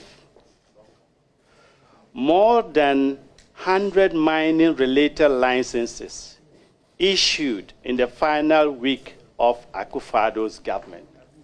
And the reporter is Anthony Menu. Now, if I look at that month, January, you have first, January 2025, 67 licenses were issued. January 2nd, 11 licenses were issued. January 3rd, 19 licenses were issued. January 6th, please, 5 you have mentioned the total number of licenses. Proceed to ask your question. Thank you, Chairman. In all, you had over 102 licenses issued in just 1 week or 3 weeks, last week of Akufo-Addo's government. I want to ask you, Mr. Nominee, Mr. Nominee, I want to ask you, also, it has been further reported that just about 50 small-scale mining licenses were issued between 2009 to 2016, as opposed to over 2,000 licenses from 2017 to today. What is your position on the current licensing regime in the small-scale mining sector? Do you think the current status quo has contributed to the increased rate of environmental destruction in the country? Thank you. Thank you, Chairman. Chairman, when I get the opportunity to be approved as the minister, my intention is to undertake a holistic review of the licensing regime. I've already talked about how there's so much duplication in the issue of licenses. I've talked about one individual who will be holding almost 50 licenses because he has not been classified as a light skill, and he wants to continue to do mining. So he's doing mining in contiguous area, and if you put it all together, he's probably close to light scale mining. We need to look at this recategorization. We need to do a holistic review of this licensing regime to address the issue you've brought about. I think that part of the problems we've had, as you have described, in terms of what we see in the pollution of our water bodies and destruction of our environment, has to do with some of the illegalities, not only perpetrated by the illegal miners, but even people with small-scale mining licenses. That is where we must focus on, and to make sure we organize them well, to make sure we can have supervision and monitoring, to make sure we can use modern technology to focus this industry so that we will not have the challenges we've had. Thank you. The Chairman, just a second. Thank you. Before you come in, please, hold it. You have a supplementary on the main question. If you have a supplementary, go ahead and ask, and I will thereafter give you the floor. Thank you, Chairman. Mr. Nominee, will you consider revoking licenses that were acquired without the process or procedure? Thank you, Chairman. Please. I've said that there will be a holistic review of all of these processes. Chairman, we are guided by the law. And what I would do as minister is to make sure that the right things were done according to the law. And so we will make sure that that is done. Thank you very much. This is a matter of law. Chairman, please, you have the floor. Just a quick follow-up. The honorable member who just spoke, honorable nominee, if you listen to me attentively, he alleged that over 100 plus licenses were issued by the Akufo-Addo administration just before they exited. And I was expecting you to either confirm or deny. You are now going to the ministry, and you gladly went ahead to answer the question. Would you confirm the data he put out? It's a newspaper. He quoted from a newspaper. Would you confirm that? Did you check? Is that the truth? Chairman. Honorable Chairman. Minority, please come. Honorable Minority Whip. The questioner was making reference to a newspaper publication. I do not know whether it is the newspaper publication that you want the nominee to confirm, or what exactly you want the nominee to confirm.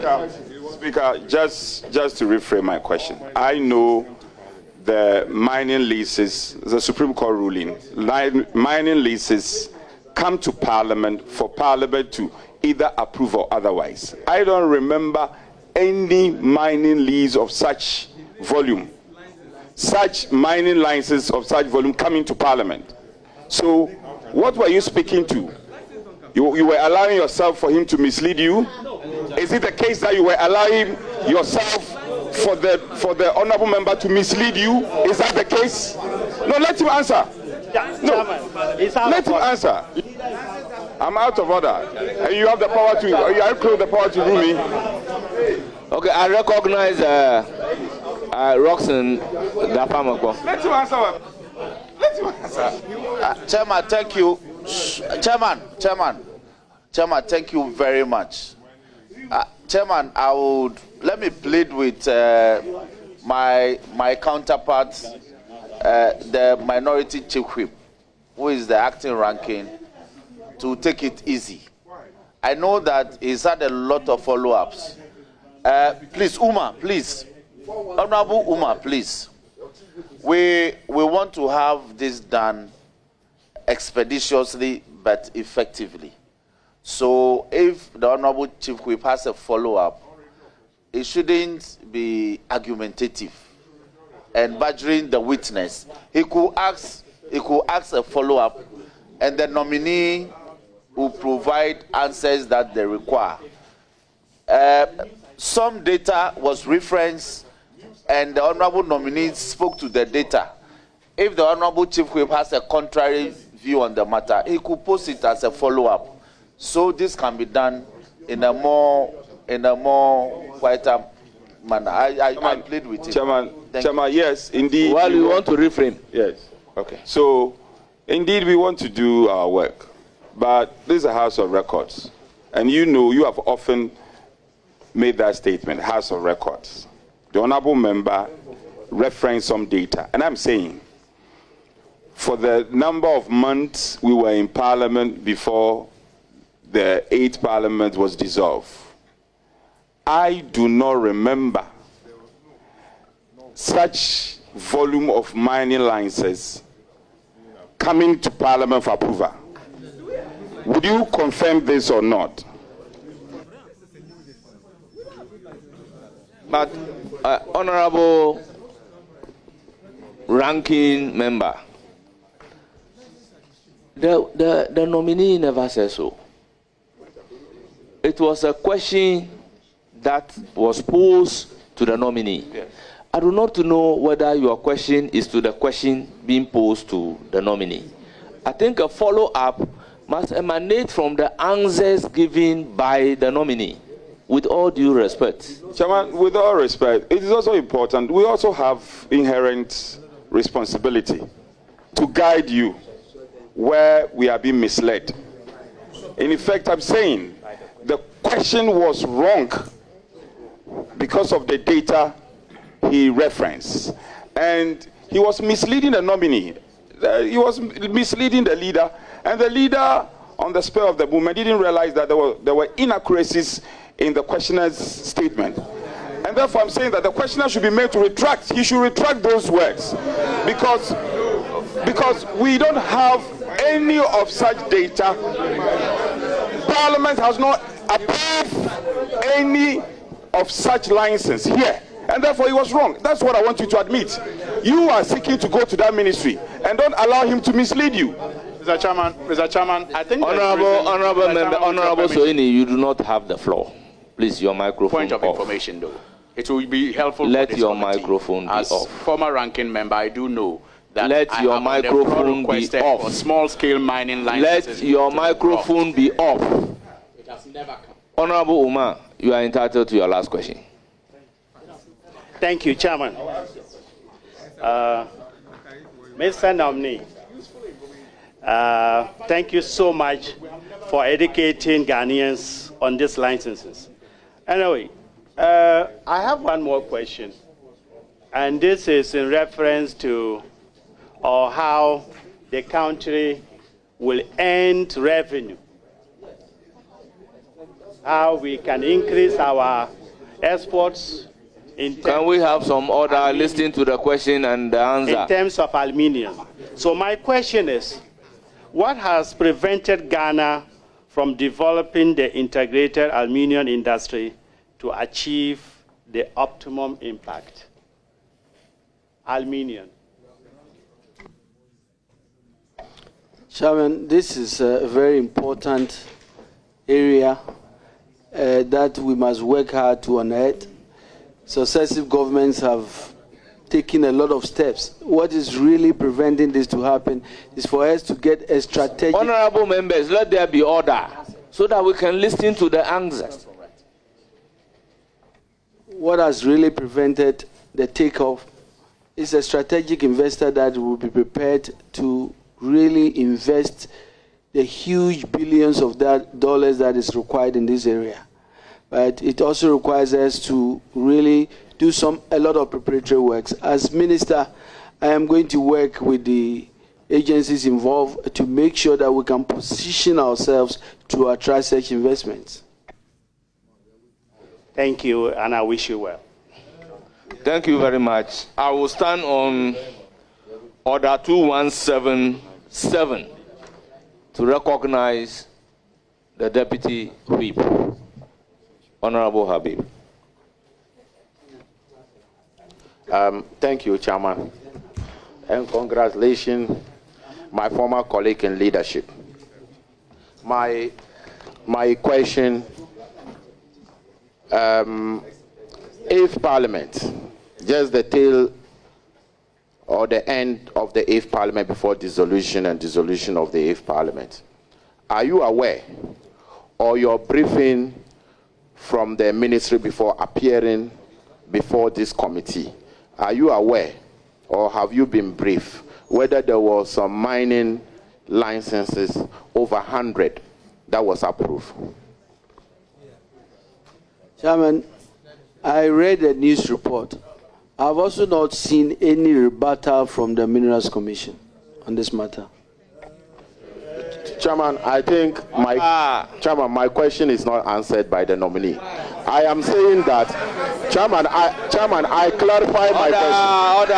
Chairman, I clarify. Honorable Habib. Chairman. Honorable Habib. My question was very specific. Honorable Habib. Yes. Honorable Habib. You see, I have always indicated that it is not the answer that you expect from the nominee that the nominee will give you. So whatever question you ask, you must take his answer. And the answer is that he has only read in the newspapers and there was no rebuttal from the Mineral Commission. So Chairman, Chairman, I appreciate your guidance, but I made reference to I was saying that as a deputy minority leader and a nominee for the position responsible for lands and natural resources, whether you have been briefed or when you were a deputy leader, minority leader, you have seen any approval. I'm not talking about newspapers. In respect of these two, have you been briefed? No. Okay, thank you. Chairman, he has answered that no, and I'm satisfied with his answer. Now my next question, and I want you to be to carefully listen to me, and know that you are under oath. Know that you are under oath. And previous nominees who have appeared before this committee have admitted that they own government land or have interests in public and government land. My question to you is, do you, Emmanuel Armah Kofi Buah, have any interest in state land, either Accra, Elembele, Pusiga, or anywhere? No, please.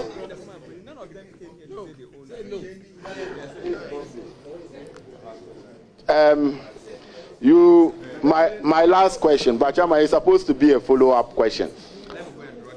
Your CV, residential address. Look, a follow-up question on his interest in government land? Yes. Very well. And your residential address in Ajingano. Are you aware that part of the Ajingano lands are state, and including where you are staying, is government and public land? Chairman, you just told me. I didn't know that.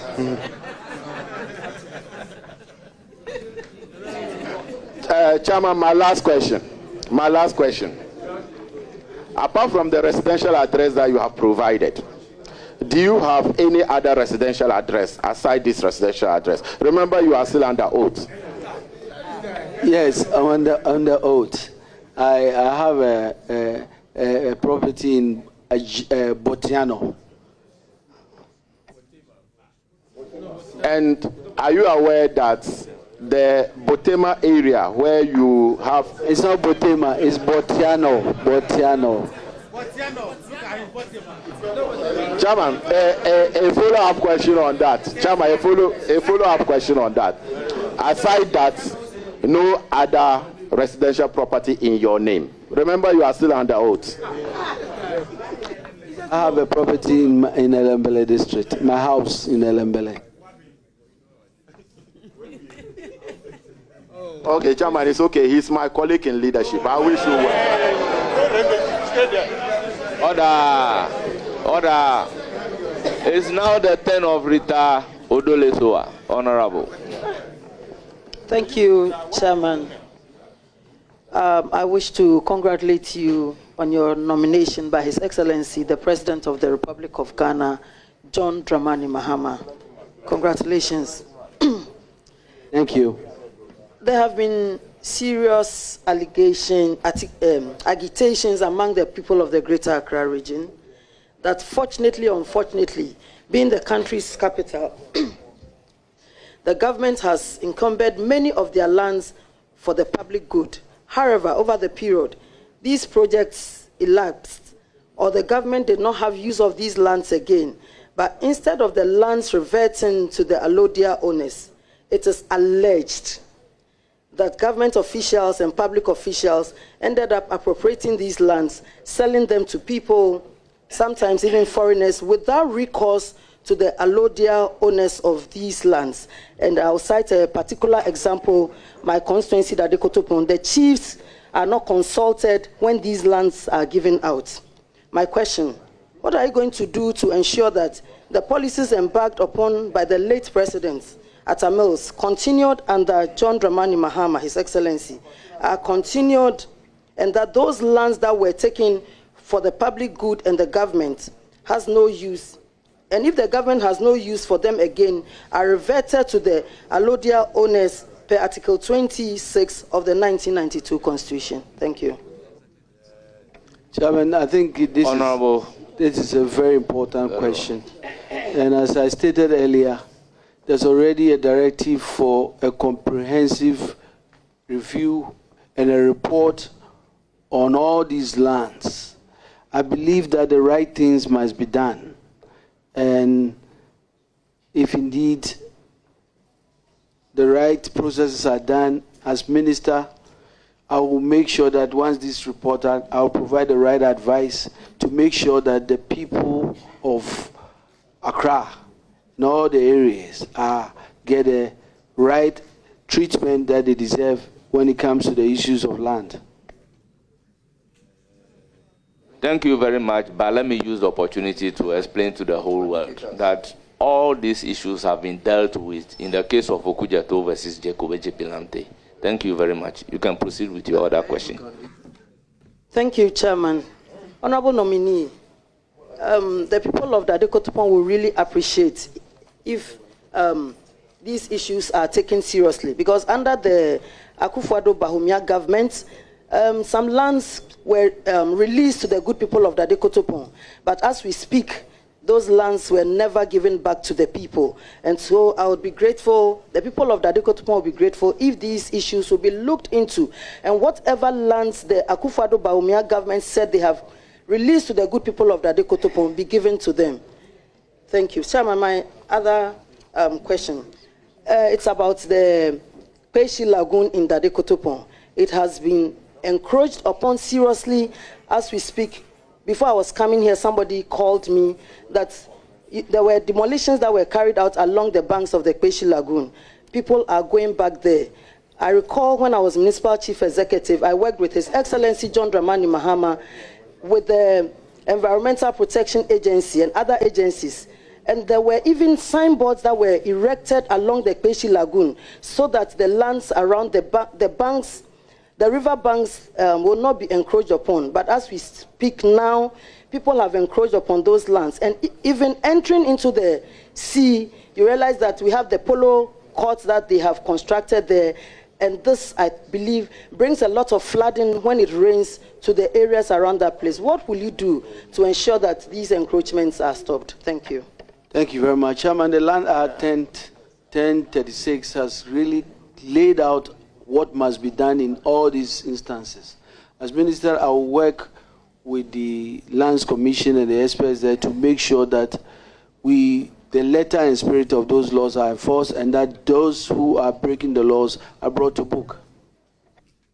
Thank you very much. Any further question? Thank you, Mr. Chairman.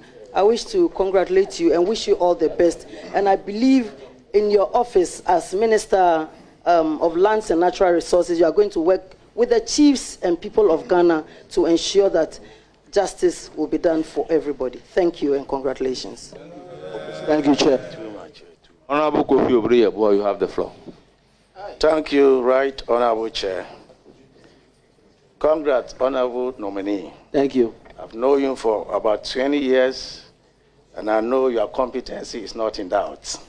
Thank you, I, Chair. however, have some few questions for you. The NDC government, led by His Excellency John Kwame Dramani Mahama, almost reduced the 2024 election to a referendum on how the MPP manage the state lands, our water bodies and natural resources as a whole, giving it names such as state capture.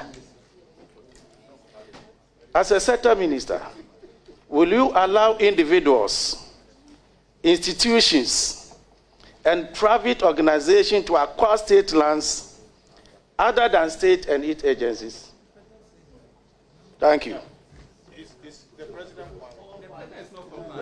Chairman, I have already stated that we must jealously protect state and public lands and make sure that if it is important at all in the interest of the state to sell any state land, we do so such a way that the people of Ghana will not be shortchanged. And as minister, I will make sure that happens. And that's what I will do. So if I got your answer right, you allow individuals to acquire properties. Is that correct? Chairman, I will be guided by the laws of this country. As I've said, as we speak today, there's a clear directive for the halt processing of any public or state land pending the review and the report. I'm sure when I get a chance as a minister, I'll review this and I'll be guided by that, making sure we understand that it is in the interest of the people of Ghana for us as people who have been privileged to serve them to jealously protect their lands. Thank you. Follow up. You don't have a right to ask a follow-up question on a follow-up unless you want me to take the follow-up question as a substantive question, by which you'll be entitled to do a follow-up. Yes. Other than that, should I take it to be your second question? Yes. Then you are entitled to a follow-up. Right, Speaker. Yeah. Honorable nominee, in a letter dated 9th January 2025, the Executive Secretary to the President directed the Lands Commission to immediately cease all sales, leases, or processing of all state and public land transactions. Meanwhile, all these pending land transactions have been sanctioned and approved by the Lands Commission, and various Ghanaians have acquired legal interest to say. Honorable nominee, will you agree with me that this letter violates the legal rights and interests of Ghanaians? If you agree with me, don't you think this letter will result in unnecessary court action against the Lands Commission and also the government? Chairman, I do not agree. I believe that the Constitution is very clear. It vests the power of state lands in the president, who is supposed to hold it in trust of the people of Ghana. What the president is doing is to make sure that that responsibility is being exercised.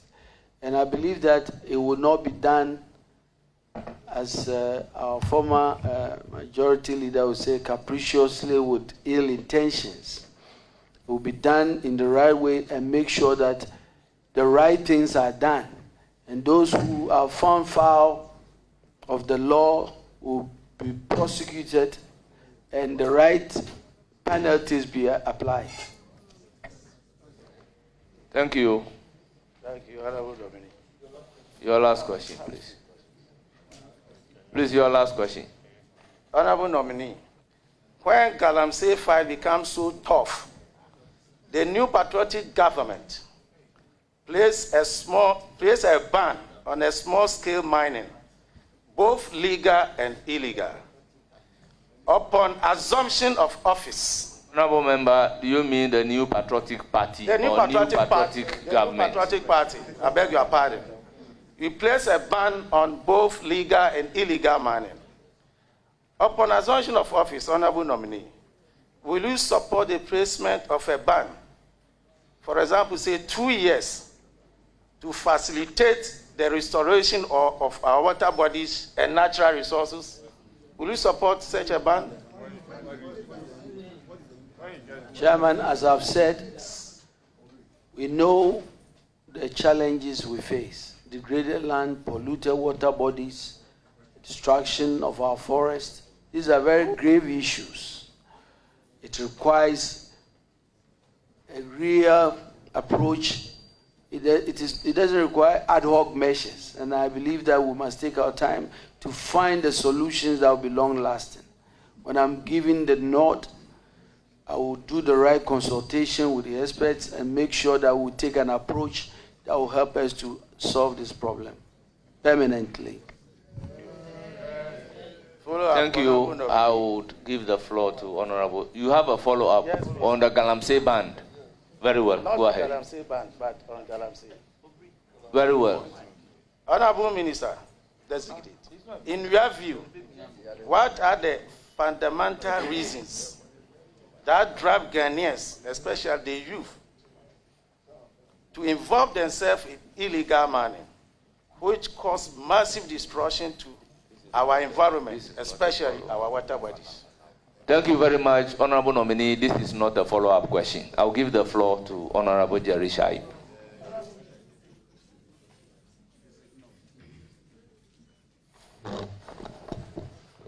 Honorable Armah Kofi Buah, congratulations. Thank you.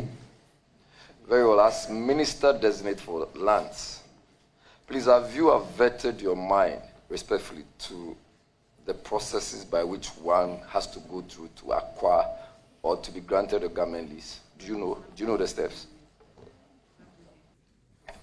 Chairman, I not necessarily the steps, but I can tell you my own personal story of I just gave you my address.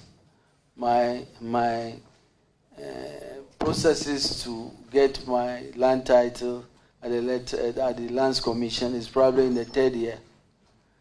And that is enough to tell me that there's a lot of work to be done there, to make sure that we simplify those processes and allow Ghanaians to have utmost customer service on time when they want to access any of the services at the Lands Commission.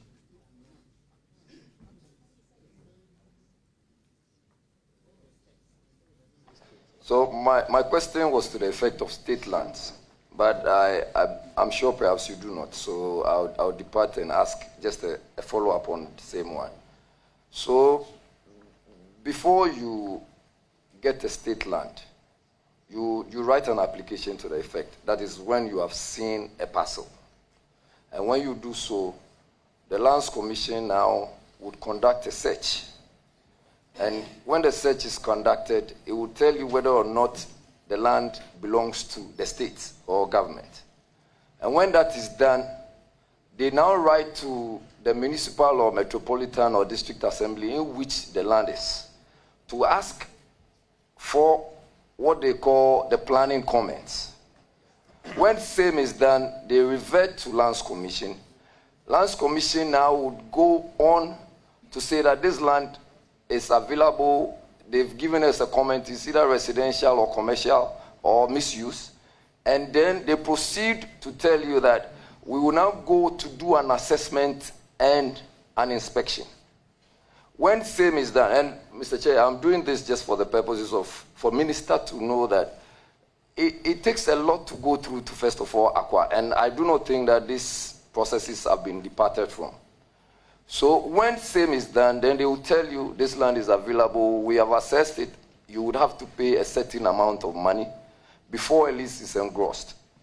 And that, before the list is even engrossed, it comes to the Standing and Technical Committee of the Lands Commission. So whether in Greater Accra, Western, wherever, when they agree, before it now comes to the commission.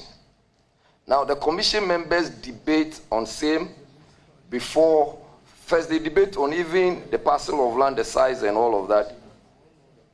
They also debate on the assessment, the value, before they proceed to say that we will make an offer. Mr. Minister-designate, these are the processes. My question now is that, would you think that anybody who had to go through all these processes did not acquire a land legitimately? Chairman, I think that I have been aware of the long history of the attempt by the Lands Commission to digitalize. There's something called Lab 1, Lab 2, and even there, we have not gotten to where we are. I believe that we need to move faster in trying to address these processes and make it easy. For example, I've been told that the digital-based map of Ghana, when it's in place, will cut all these processes and make it easy. And so I believe that the Lands Commission's bureaucratic processes, quite frankly, does not really help in allowing people to, apply for these services there.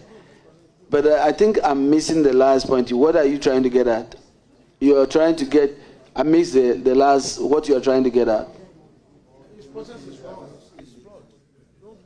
So I believe that the Lands Commission's processes must be simplified. We must help them with the technology. They've told me about digital-based map of the country. That is in place. Honorable Minister. So the just rules, Honorable Jerry Shaib, the rule that we have set is that allow the nominee to complete his answer. Then you can proceed. Even you can hold it after the answer is done. Then you can also come in. So I believe that if that is in place, for example, you can sit in the comfort of the office in Accra and assess the lands in, say, Axim or Takoradi and make the decisions without all these long processes that you have described. And I believe that we have to support the Land Commission to continue this digitalization process.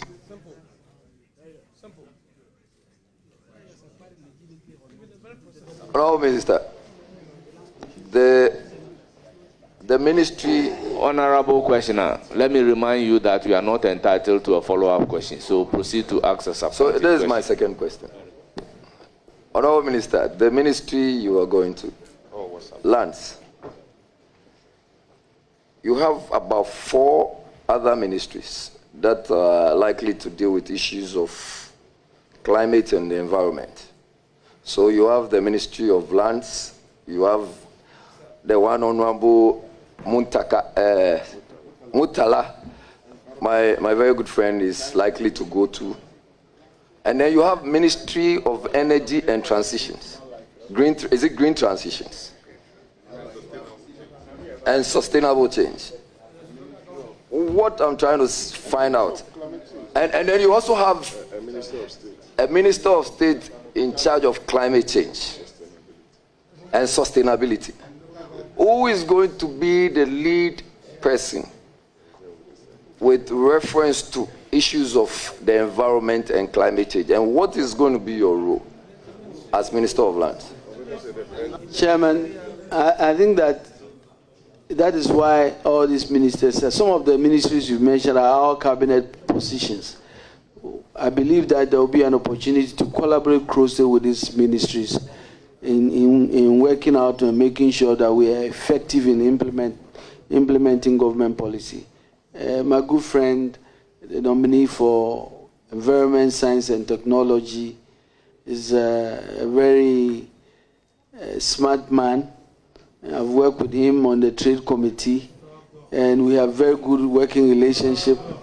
And I believe that I'll do same with my other colleagues in energy who, quite frankly, was my deputy in energy and is more than my brother. We work together.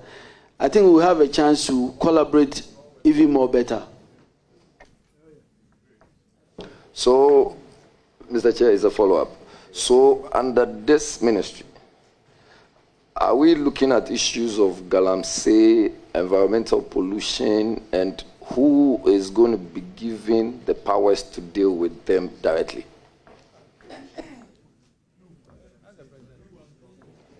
Honorable members, the nominee has answered the question to the effect that there will be a cabinet meeting. And at that particular cabinet, the president has a right to say that I want the minister responsible for environment, I want the minister responsible for lands to do ABCD. So, with due respect, we are all here. I don't know if any of us heard the leader saying that. I haven't heard that. I'm not surprised if you say that you heard. We didn't hear that. We heard it. We all heard it, yeah. Chairman, my third question. On the honorable nominee, on the 11th September 2024, His Excellency the President, President John Dramani Mahama, at Impoho constituency, in the Impoho constituency, specifically at Edum Banso. Thank you very much for the question. Edum Banso said this, and I quote, I will grant all galamseys imprisoned under Akufo-Addo amnesty. And this is captured on the Ghana website. Please. I want to know, honorable nominee, what would be your advice to President Mahama on this comment? Thank you very much. Are you now relying on Ghana Web? Thank you, Chairman. Illegal mining activities is devastating our environment, destroying our water bodies. The stories about diseases, deformities of children being born are very serious matters that I have described. And that is why we have laid out all the programs that will give opportunity for anybody. And Chairman, let me put it bluntly. And I've said, and I want to say it again. This fight against illegal mining, you can call it galamsey, is going to be pursued with the support of the people of Ghana. It's going to be a bipartisan fight because it goes to the root of whether our country will survive or not. And we don't take that as a joke at all. And so let me say clearly, I think that there was a reference to making sure that those powerful forces that are always behind the small guys are dodging. That's the reference the president was making, if that's what you are trying to make. And that's the point we are making.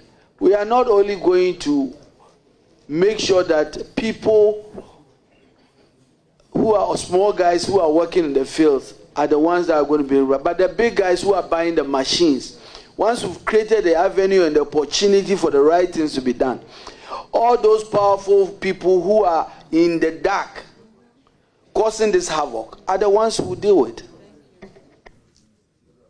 So there's a final follow-up. This is actually my follow-up.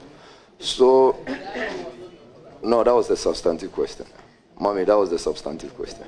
Mr. Nominee, honorable nominee, so these powerful people that you, as you described, do you know any of these powerful people? No. And if you do, and if you do, what would be your advice with reference to dealing with such powerful people? Thank you. Chairman, as I've said, we are determined to make sure, working with the people of Ghana, working with mining communities, working with our chiefs, to make sure we reset not only Ghana but the mining sector, and to make sure we do all the right things. And we are determined to do that. If you give me the opportunity to go to the ministry, I can't wait for this work to start and to make sure that our country is healed. Thank you. I recognize Honorable Muhammad Shaib. Chairman, thank you very much. Leader, congratulations. Thank you. A very well-deserved nomination. Leader, I want us to go to land ownership and security of title. Before 2008, the land administration generally was quite fragmented. You had a survey department and many others. Thankfully, in 2008, a unified law was done to put all these fragments together, hoping that it will reduce so many issues that the lands administration was plagued with. And which ones are they? The turnaround time of processing documents, customer feedback. You could send your application for 2, 3, 4 years, nobody gets back to you. And importantly, the perception of bribery and corruption. So the new law was promulgated in 2008, the Lands Commission Act. Unfortunately, that rather became a monster. Even as lawyers, we struggle so much to navigate our way through the Lands Commission process. Tell us, if you get a nod, what you would do to improve these 3 key issues that the Lands Commission is plagued with. Thank you. Thank you, Chairman. I think that I've already described the processes that is already ongoing at the Lands Commission. I've talked about the long history of the Land Administration Project 1 and 2.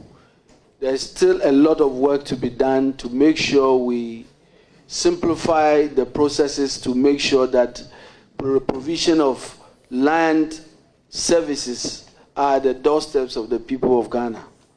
And as Minister, that is what I intend to do. I also intend to make sure that the Land Act 1036, which really has a lot of provisions to make some of the challenges you've described easy, is implemented. And so we will do an aggressive work to identify areas and work with the Lands Commission there. I've met some of the people there, very fine people, who are determined to try to make sure that they provide good services to the people of Ghana. What I would do is to provide the leadership required to make sure that happens. Any further question? Yes, Chairman, just one more. And that has to do with a very critical, I know you have touched on it briefly, regarding our forest reserve and the pieces of legislation that have been issued in this regard. Indeed, in 2019, Cabinet directed the Lands and Natural Resources to suspend the issuance of new licenses and permits and by the Forestry Commission. So, but practically on the ground, there are still issues. Okay, should you get a nod, what would you do to prevent mining in the forest? Thank you. Chairman, this is something that we must collectively agree that it won't happen again. The first thing I'll do when I'm giving the nod, and the President has already indicated publicly, is that I'll come to this House to make sure we repeal LI 2462 to make sure that there will be no new mining in Forest Reserve. That will be the starting point. Once we do that, then we heal the process and make sure that biodiversity and ecological life is returned to our forests, and our degraded lands will be restored with the initiatives of Tree for Life and Restore Ghana to make sure that our forests are restored again. Thank you very much. You want to ask the last question? Chairman, thank you so much. My very last one has to do with the timber industry. Indeed, for many years now, it's just failing. Replacement has been quite minimal. Please tell us your plan, how you need to do to revamp the timber industry. Chairman, the timber industry revamping is a very critical piece of the puzzle. It begins with us making sure that we start, as I said, renewing our forests and planting and making sure that we begin this exercise that I've discussed, tree initiative, planting of these new trees. There are species that are completely missing in our export business, and we need to go back to it. Odum, pig, and other species. We must also embark on an aggressive program to stop the mafia in that area. And this is something I will do. The other aspect has to do with creating an environment where the timber industry is revived, providing all the support that is needed for the new timber industry to be revived. And as Minister, we will look at all those options to try to see where the support can be so that that industry is revived. Thank you. I will recognize Roxanne Nelson, Honorable. Chairman, thank you very much. My leader, congratulations. Yeah, thank you, sir. I have no doubt in your abilities at all. And so I wish you all the best. We'll be here to support you. Thank you. On the floor anytime you bring your business. Sure.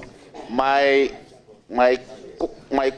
questions are framed in such a way that I just need a yes or no answer. Just yes or no. So, His Excellency promised my people as part of the campaign, and it's actually in our manifesto, areas or traditional areas that lost their land during the construction of the Akosombo Dam, for which compensations due them haven't been paid. Your Excellency has assured them that his government will refocus on that, those traditional areas that have been left out in the payments will be paid. So in South Dine, we have the Kpali traditional area and the Tongo traditional area, as well as Kweve. They've lost land. They have not been paid their compensations. Will you consider expediting work on that promise so that my people can be paid? Chairman, yes, I will be happy to do so. Brilliant. Now, we have also considered or bemoaned the fact that land registration, you see, land is a source of revenue for the state. The more people register, the more revenue we generate. Now, individual landowners in the new Land Act are encouraged to register their lands, even to the remotest areas. So will you consider establishing land registration offices at the assemblies? So as we have District Health Directorate, GES, would you consider having a land registration directorate at the district offices so they can assist our rural folks who own farmlands, family lands, individual lands, two lands, so they can register them? Registration center will be closer to them. They are not put at great expense in going through the processes to having their land properly registered and demarcated. Would you consider that? Thank you, Chairman. Chairman, this is very, very important. And the Lands Commission itself has been working on expanding services. And I believe that this is a very important first step. The people of Ghana must have these government services at their fingertips, at their districts. And as our country grows, with the effort to get the government at the district levels must also be deepened. And as Minister, I intend to work with the Lands Commission to fulfill that. Thank you very much. Now, would you also consider revising the existing system regarding how land title certificates are issued? It's too laborious and time-consuming. Would you consider revising that system? Surely. As I said earlier, we need to, there's been an effort at digitalization. And as I said, a digital map, a base map, will simplify these processes and allow, I mean, as it is, if you go to the Lands Commission and you are looking for a particular file, and they will tell you, come next week, because that whole 2 weeks, they are looking for the file. We must get to the point where... So you consider revising it? Definitely, definitely. Thank you. Now, oil has been found in commercial quantities in the lower Voltairean basin, the Qatar area. As we speak, the country and Togo, Ghana and Togo, are in negotiations regarding some maritime disputes. I believe that you consider, when you get the nod, and you will get the nod, you consider prioritizing this process so that that negotiation can be concluded expeditiously, so oil exploration activities can take place in the basin. You consider that? I mean, that should be a top priority. As I stated earlier, yes, they want me to say it. Okay. Chairman, my last follow-up on the last question. Yes. A follow-up on the last question. Yes. Which one? Last question? Yes, my last question. Now, there will be a need to improve the land demarcation in that coastal area, in the Opare-Addo lagoon area, because when exploration begins, you know of the environmental impacts, whether adversely or otherwise. And you also consider remapping and redemarcating this environmental land use and reuse and all that in the area for purposes of the exploration. You consider that? Yes, please. Thank you very much. Once more, I wish you all the best, my leader. Chairman, that will be all. Thank you, Honorable Patrick Yabuama. You have the floor. Thank you. Thank you. Congratulations, Kofi. Chairman, you need to protect your member from undue harassment from the member from Pusiga.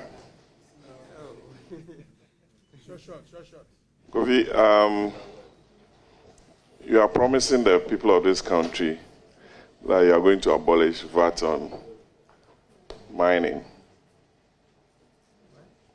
And also proceeds from mining, let me put it that way. And also offset and use part of the 5% royalties for infrastructure development. That's a very popular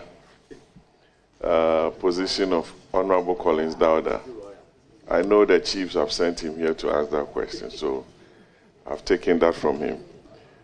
How are you going to do this? It requires a lot of amendments from you and the government, and it's going to be a drain on our revenue base. What steps are you going to take to ensure that this is done? Thank you. Chairman, obviously these are matters that lies with the Ministry of Finance, working closely with them. And when I get a note, these are manifesto proposals that must be fleshed out. I'll engage the Ministry of Finance and we'll see the way forward. Second question, no follow-up on the first one.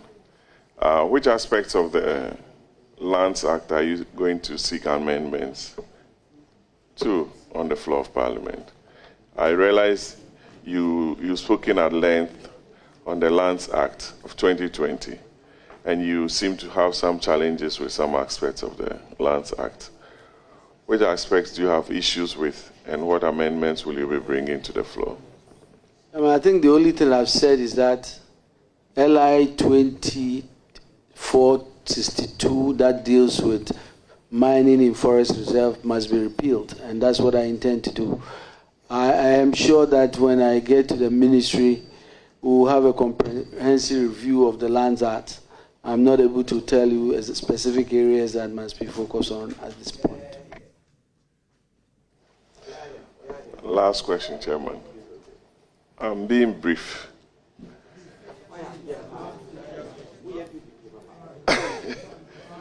There is a policy in your manifesto on the extractive sector. And there's also a policy position on the salt industry. And if you look at Article 2681 and 2, you require a certain number of MPs to ratify some of these concessions, transactions, and dealings. It's a very difficult hurdle to surmount. And it's hindered a lot of ratifications on the floor.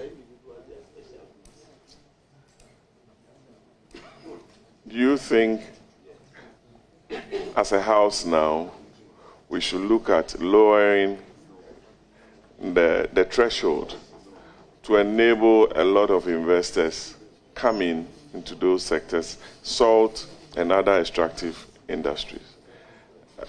I wish you the very best, Kofi. Thank you, thank you. Chairman, these are finite resources, and I think that threshold is there for a good reason. We must all agree that this is the position that is in the interest of the country. If we are agreeing to allow resources that are finite to be given to any foreign investor, the two-stage threshold is important. I do not see that we should do it. And I believe that it doesn't matter where you are. The interest of the people of Ghana must always guide our decisions. And so if the agreements are going to be right, there's no point in reducing the bar at all. Yeah. Thank you. The chairman gave me a follow-up. You realize that we had some leases before the 8th Parliament expired, some of which were on bauxite, lithium, and other leases. Are you going to consider reintroducing them to the House, subject to your own reviews and internal arrangements? Thank you. I'm not at the ministry yet. I'm sure when I get to the ministry, I will properly get the briefings that are required and the right decisions will be made on behalf of the people of Ghana. Thank you. It's now the turn of Vice Chairman, Honorable Rickett. Thank you very much, Mr. Chairman. Honorable nominee, Kofi, with your permission, Mr. Chairman, if I can call my friend Kofi. Congratulations. Thank you, Chairman. I have no doubt in my mind that you've been a tried and tested leader in this House, been a tried and tested minister in the days of your time at the Energy Ministry. So I know you do well, and it's a very good appointment. I just have a couple of questions for you. The ministry you are going to is quite a challenging ministry. There is a lot going on in this country with that ministry. What will be of course, you'll be inundated with a lot of issues. But when you arrive there, what will be your top 3 priorities when you are giving the nod? Thank you. Thank you, Chairman. Chairman, the first priority is to stop the bleeding and make sure that we bring sanity in the mining area and allow legal mining, and make sure that in areas where water has been polluted, we heal our rivers, we heal our water bodies, we heal our forests and bring back our biodiversity and ecology back, and even plant more trees. And continue the process by making sure that finally we are able to get people in all these mining areas to accept that the way forward in this country is not to destroy our forests and our water bodies, but if you are interested in mining, there's a better way to do it. That is clearly a priority. My second priority will be that in the lands ministry, we have done things to allow the people of Ghana to access services in a very efficient manner. Thank you very much. Chairman, I'm satisfied with the answer, so there will not be a follow-up on this particular question. But my next question, this I think will be an opinion, because I'm not aware of any such policy. But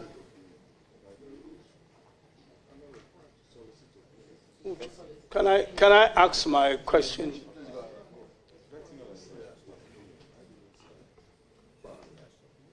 I have seen it.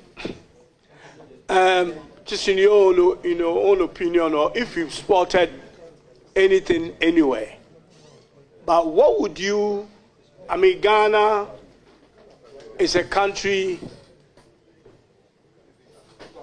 that has abundant in terms of natural resources. We've been producing gold for hundreds of years, diamond and all that. But yet we are not getting enough, we don't seem to be getting enough export revenue, enough royalties, enough carried interest. What will be your priority in terms of the table of minerals that I have mentioned, that you will focus on, or to add on to what we are already doing, to make sure that we expand our export revenue base and also be able to get all the other benefits that we get in terms of carried interest and royalties? Thank you. Thank you, Honorable nominee, it is not your opinion, but your priority. Thank you, Chairman.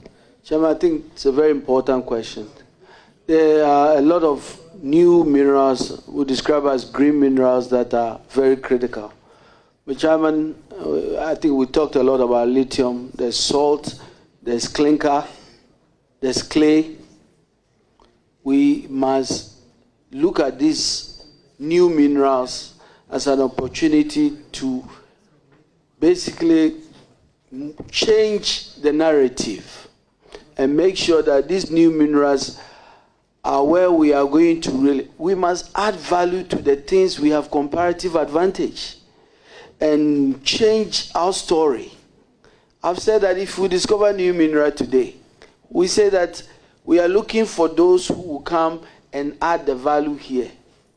And I tell you this, if we insist that that's all we want, we will get the companies that will do that, so that the industries that will create the jobs and give us the ultimate advantages in terms of value is what we will create. And so going forward, I think we must take the past experiences and look at these green minerals as an opportunity to transform our country and change our economy. And as minister, that is what I will drive. Thank you. Mentioning lithium, you are right, discovered lithium in commercial quantities, especially in the central region. Agreements are being signed, more will be signed in the future. As a minister, how would you ensure that the agreements that we sign, the opportunities that are created in the way of jobs and other proceeds that we get, are actually done in the interests of all of us in Ghana, but not a selected few. Thank you. Thank you, Chairman. Chairman, I think that this is a very important question. These big investors that are coming to Ghana to negotiate these agreements are coming with top-notch firms and lawyers. I think Ghana must also be ready to go to the negotiating table with all the experts in the world, the best practices in the world, to make sure that we understand that when we are doing these negotiations, we are doing it for over 30 million Ghanaians who have given us their trust to make sure we can make the right decisions on their behalf. As Minister, I will be guided by this principle in any negotiation to make sure that in all of these negotiations, Ghana wins.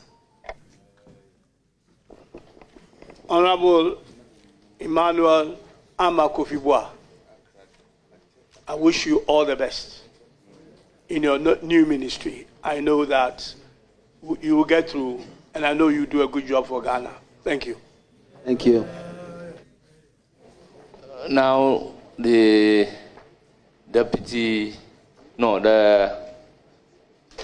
chief whip who is acting as the ranking member. And honorable members, by practice, the ranking members are not limited to the number of questions they are supposed to ask. So I'll go by the practice and convention and what the committee has agreed upon. Please, you have the floor. Thank you, Chair. Chairman, let me start off by joining colleagues to commend our former deputy leader. We've had a very good working relationship. And just a number of questions. Honorable nominee, I've heard you speak eloquently about the newfound minerals. And I hear you, your passion. What are the hindsight lessons flowing from what we are used to? Hindsight lessons you are bringing on board for maximum benefit to country and people, and departing from the challenges associated with the traditional minerals. Thank you, Chairman. I think we've made some progress in the extractive industry in terms of where we've come from.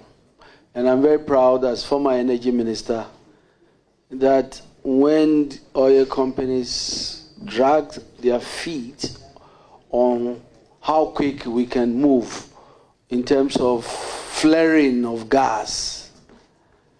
And in this particular case, we remember His Excellency J.E.A. Mills, may so rest in peace, and President Mahama, who were steadfast that we must stop flaring and make sure that we monetize our gas.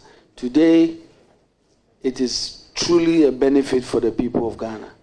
I think we must continue to make sure that as we go forward, we learn these lessons and ensure that the new minerals that are coming are minerals that will be near to the benefit of us, because we insist that the right things done, that we insist that value additions be done in country, that we insist. For example, we are talking about the mining industry. 30 years ago, I'm sure the technology required to do mining was not in place. So, for example, big companies will come here and they'll bring all the experts to come and undertake all the development, all the services. I'm talking about millions and billions of dollars.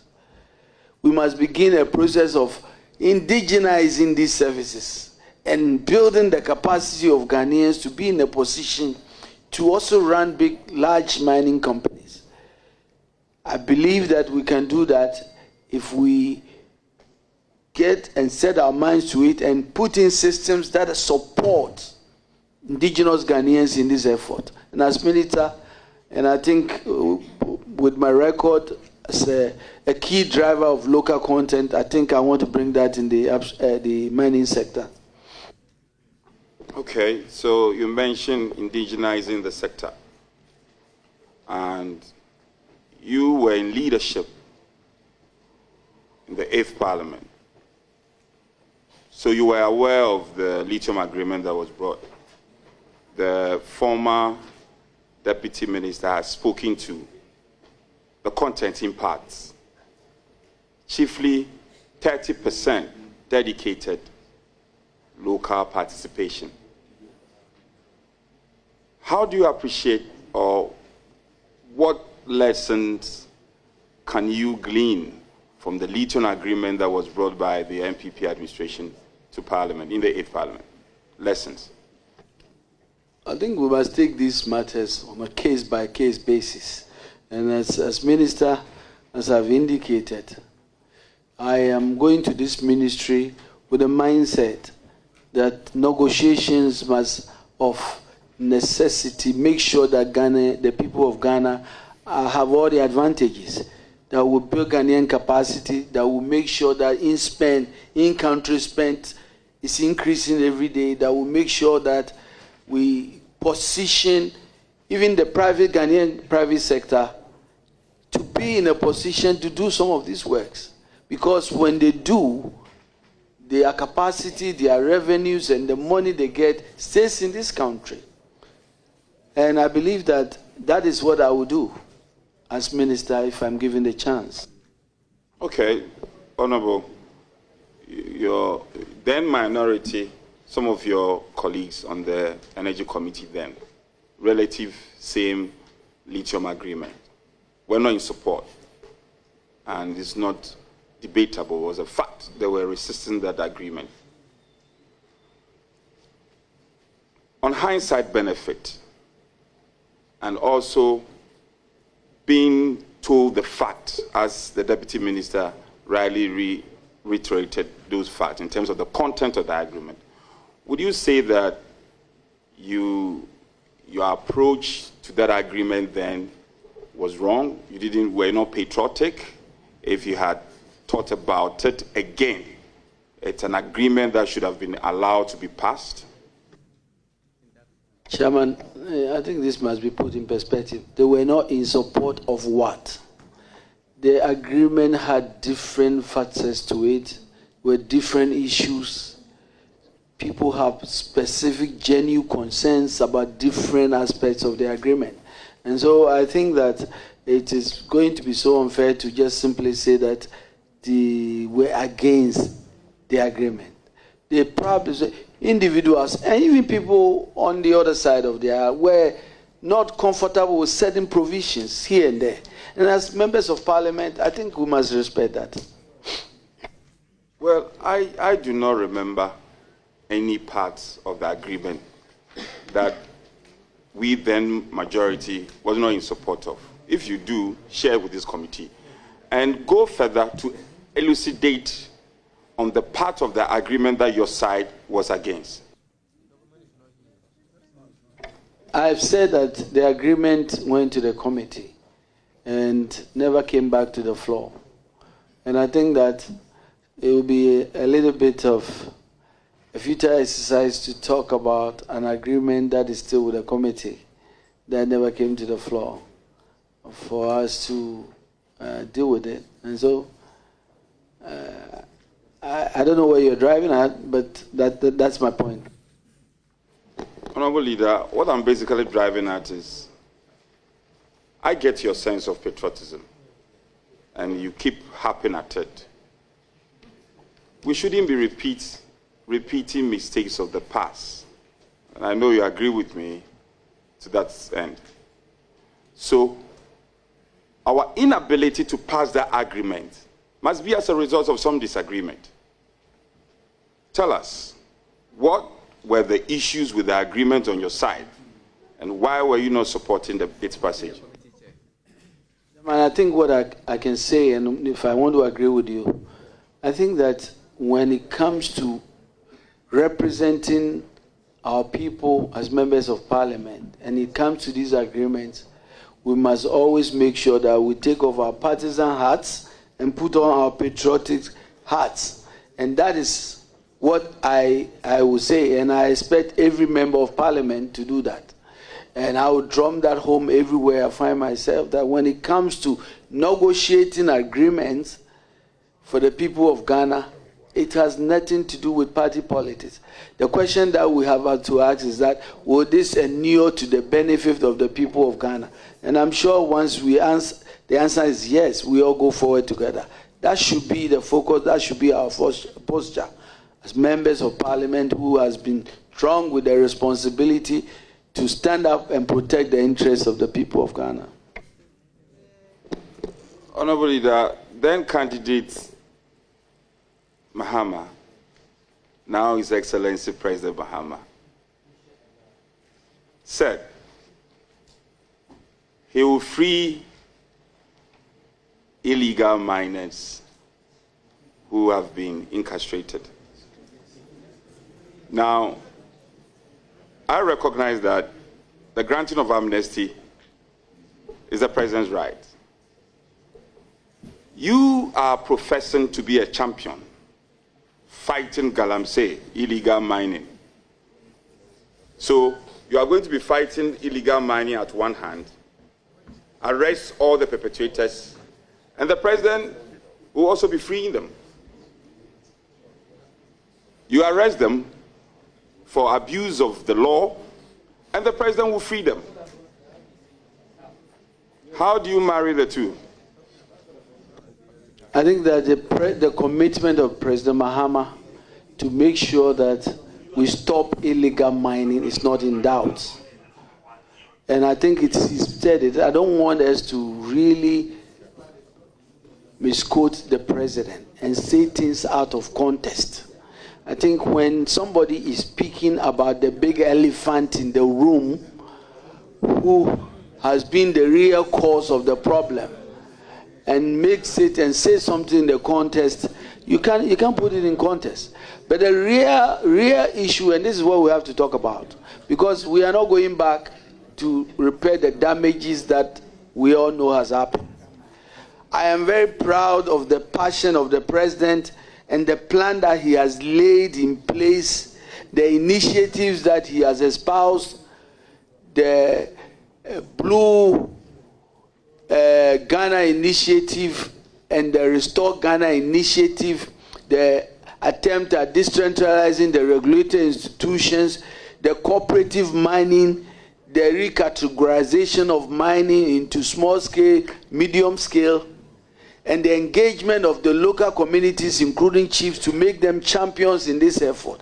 I believe this cumulatively is what will get us to win the fight. President Mahama is committed to that.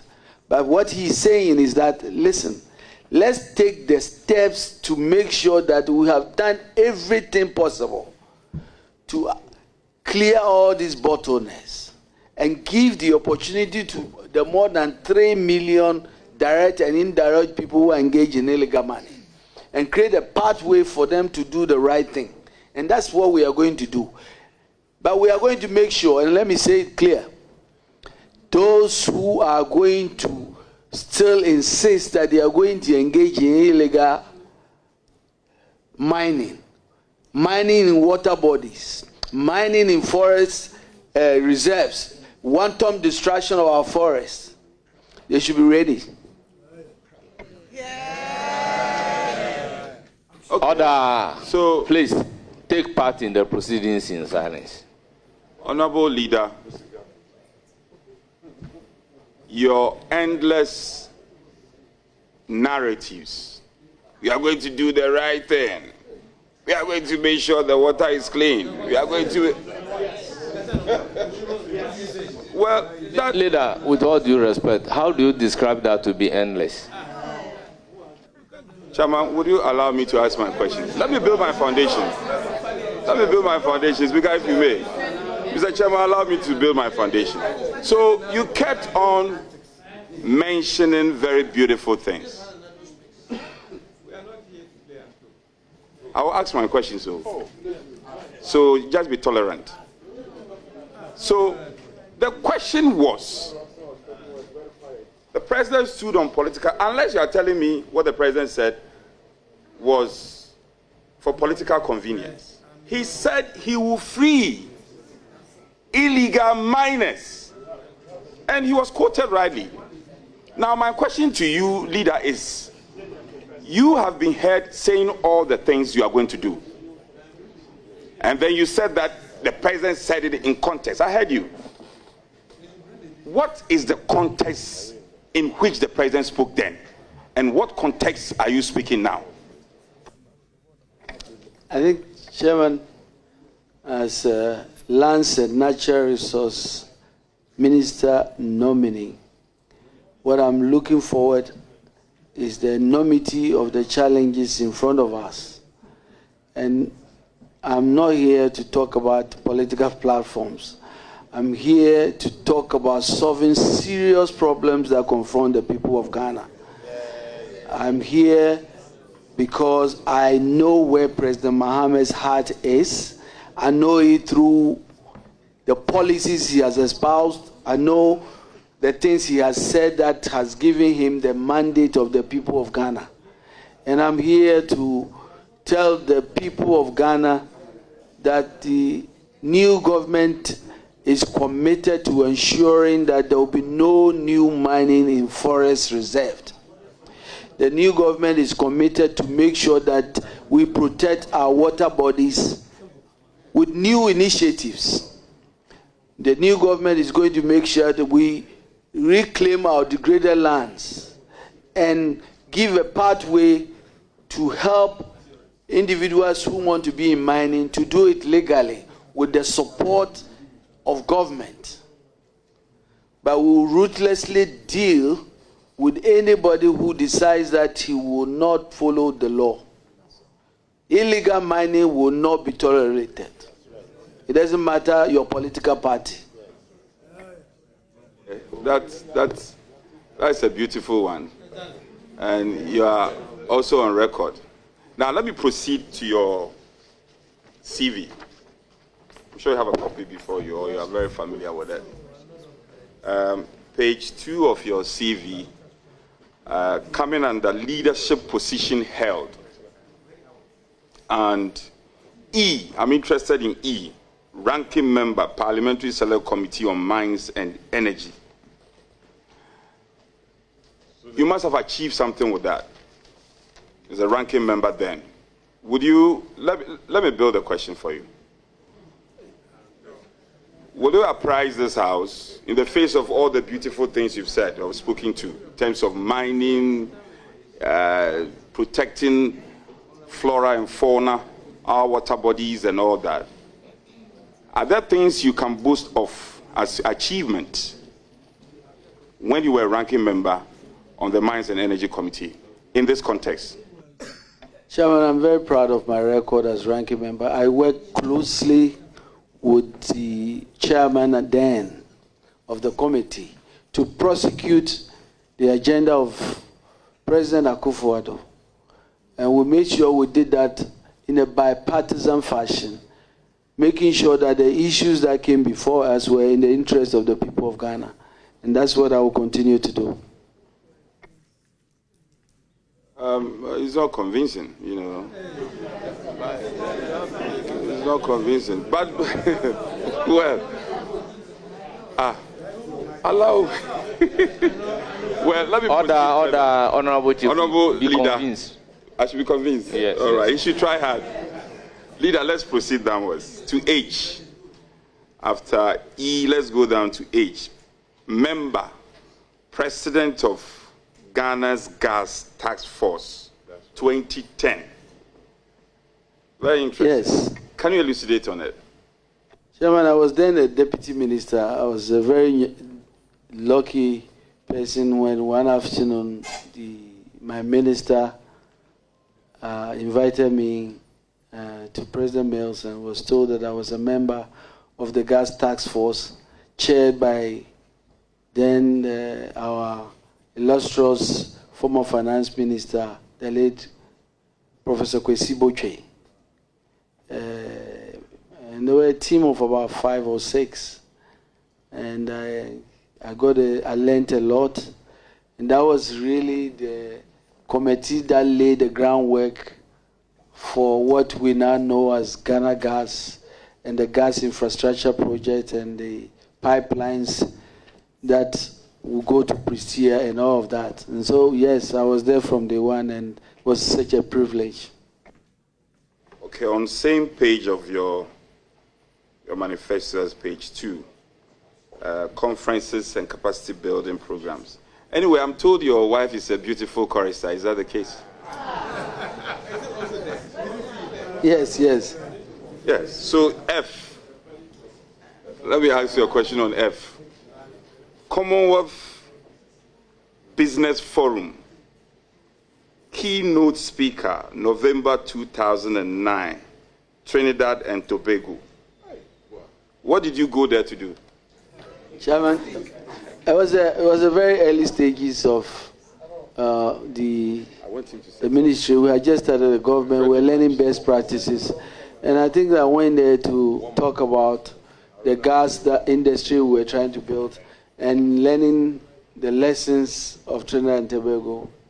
And so those are the things that we talked about. On same page, and Growth Week, keynote speaker, September 2010, London. Growth Week, what's that? I think this is an annual event. I think it's as an annual event on the downstream sector. Normally the MPA and others to talk about the downstream industry and product availability and all the regulatory things that will make the downstream petroleum industry work. Leader, come with me if I'm not sure you have the Hansard parliamentary debate. I have Hansard Friday, 3rd January 2025. And with the permission of the chair, I want to quote extensively your words. Deputy Minority Leader, Mr. Emmanuel Kofi Buah. Mr. Speaker, I am grateful for the opportunity to thank His Excellency the President for the message on the state of the nation that he has just delivered. Mr. Speaker, I need to remind you that the people of Ghana have already given their verdicts on the true state of the nation, and you got a good cheer for that. And that verdict was very clear. Economic hardship, huge debt, overhang, high youth unemployment, hopelessness, and more. We have come to the end of the road for what has been undoubtedly the worst government under the Fourth Republic. And you got a good cheer for that. Mr. Speaker, this abysmal record was confirmed on 7 December 2024 when the people of Ghana returned the most overwhelming and emphatic vote of the rejection of a government ever witnessed under the Fourth Republic. That should be calm. I have engaged you extensively on this matter. It was a very emotional moment for a president who was exiting. And you know that it was not all hopelessness under His Excellency President Akufo-Addo. You have spoken in admission of some of the high things President Akufo-Addo did, the free SHS and many others.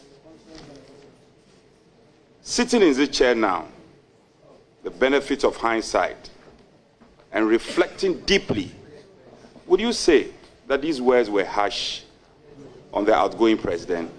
And when you are given the opportunity, you will retract some of them in part and apologize unreservedly. Thank you, Chairman. Chairman, I have enormous respect for President Akufo-Addo, any president that will occupy this highest seat of our land, because the decisions that they are confronted are enormous and grave. And so I don't think we take that lightly at all. as deputy majority leader, I had a duty that day. And I believed, and that's what I thought, I believe those were words that resonated with the people of Ghana. Now, if there are words that came out that sounded in any way disrespectful, I'll regret it, because the intention was never to disrespect the president at all. It was simply to talk about the government of the day. And yes, obviously, there were very good things, some things that were done that obviously we can talk about, that were right, obviously. But I was reflecting the views of the people of Ghana, who felt that they have gone through so much hardships. And that's why the reference was to his government and not to his person. Thank you. Okay, so... Please, order. Well, no problem. I hear your colleagues cheering you. That's fine. That's fine. That's fine. But I'll give you the benefit of the doubt. You've spoken in context, and in part, I get the sense that, well, you were only a conveyor belt, conveying the aspirations and the views of people, of Ghanaians. But as a leader, you also had a responsibility then to pick and choose and to convey what was edifying and to only convey what was important at that time. It was a significant and a very emotional moment for us as a country. Reflecting deeper, would you say that some of your words were harsh and not acceptable? I think I have answered it very well. But words. Chairman, if there are words that can convey the exact things that I said, that in your view are better words than what I said, maybe you can give me. And then another opportunity I can use those words. Okay, so come with me. There was an earlier question on land guards. And you answered in part. The new Land Act, can you educate us on what it seeks to do or deal with issues of land guards? What does the Land Act aspires to do, and what is your view on what should be done? I think Section 20 of the Land Act clearly has dealt with the issue of land guards and made it clear that those acts are all illegal, and has spelled out guidelines for prosecuting those who engage on those acts. And those are very clear. And as minister, if any of that happened, that's what we would just apply the law. Honorable Buah, you...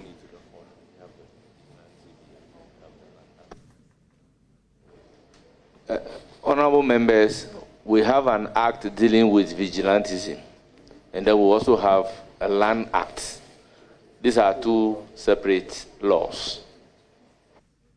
You earlier admitted that the involvement of chiefs or traditional leaders in dealing with mining challenge will be topmost in your scheme of things. Can you explain the role the chiefs will play vis-a-vis the law or our laws? Well, I've given you the example of the current structure. For example, where persons will get prospecting licenses, and the first time they are going to, the chief is meeting them, is already they've gotten the license. They now go to the chief to take them to where that land is located. I'm saying that that structure is problematic in the first place. Can we do it in a way that before that license is given, the input of the chief and community leaders is part of the process of issuing that license? So, for example, we won't have a situation where we'll go back and write a petition to the Minerals Commission and say, the prospecting license area you've given to this person cannot, because the river is too close to the area you've given. The cocoa farms are too close to it. And so the paradigm shift or the change I talk about is to make sure that we decentralize this process. We get this feedback early in the process before these licenses are issued. Minister, do you appreciate that there's a difficulty there, especially in its implementation? Anytime you come up with ideas, new ideas, there's always problems with the concepts. But I'm sure that, as I said, these are early times yet. I'm going to go to the ministry with lawyers, with experts, and I'm sure that I will get the benefit of the advice and input to make sure we can fine-tune this, making sure that we work within the laws and making sure that in areas where there's conflict, we address it. But I think that some of the ideas I'm bringing are things that we can look at. Leader, you earlier bemoaned the involvement of the military in the fight against galamsey. There are times you need them and they are not there. You said that, maybe you've forgotten. Then there are times they come, let me put it in perspective. There are times they come and spend a fleeting period and go off. You said that. And then when they are needed, it becomes difficult, kind of. What will you do to sanitize the situation going forward as a minister when you approve of? Chairman, I think that we saw some of the experiences of, is it galamsey, where some of what happened meant that the structure that was put in place was really not well thought out, because they will go to the field and realize that they are overwhelmed with the challenges they have. They will be calling for backups. We've seen situations where soldiers have been overpowered. I'm saying that going forward, we must really approach this in a view to making sure that it is long-lasting, that the solutions are enduring. So, for example, I talked about making sure, knowing that we can't get the soldiers to patrol rivers permanently, what can be done? And I'm proposing that the same way that we have forest guards, we can have well-trained water wardens or water guards that are trained to understand the challenges we face, so that even when the soldiers come and go, there's always constant monitoring. We're using modern technology to make sure that the soldiers are brought in when needed. So these are ideas that I brought up, but these ideas will be fleshed out when I get to the ministry, when you give me the chance. Leader, there are all manner of ideas, and you must premise your ideas on the unique happenings in our country, vis-a-vis best practices. Have you thought about best practices in clamping down on destruction of water bodies, illegal mining, so that it just doesn't become ideas, but the ideas are premised on well-founded, tested, solutions? Of course, Chairman, that's exactly what I will do. When I get a chance to be at the Ministry of Lands and Natural Resources, I'm sure you'll be invited to bring all your ideas. We'll be open to all these new ideas, best practices, because our goal is to make sure that we get the resource right. Can I assure you that the minority, we have well-prepared and good alternatives? So, not me as a person, he's speaking me as minority. Chairman, would you speak for him? That's what you say. That's the understanding I get. So when you consult us, in fact, the minister was here a while ago. The Honorable Obri is here. I see my good friend Kwesi Kunedu and Prechum. All of them are very experienced. So if you'll be humble enough to reach to us, I will not be unnecessarily partisan. We'll give it to you pro bono. What do you say to that? Well, Chairman, it's not the ideas, it's the results. And I've already described, giving you your scorecard. Degraded land, polluted water bodies, our forests completely gone. That's the results. And so that's what we are going to try to turn around. In fact, I heard you loud and clear. Now, on your thinking on Ramsia site, you know the ecological effect and the overarching effect on protection and preservation of biodiversity.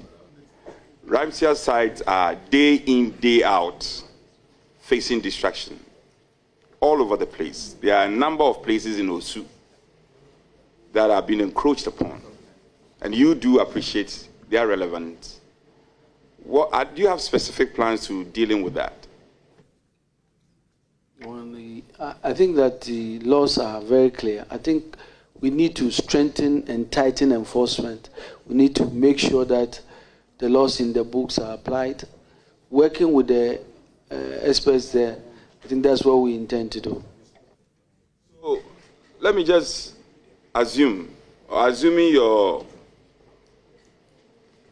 high-ranking party official or party apparatchiki is encroaching on the Ramsia site, and you have been told, and the person is well connected, what will be like big fishes, big fishes, and for instance, your party chairman, assuming... I remember my party chairman will not encroach on any land. Fine, that's fine. Chairman, thank you very much.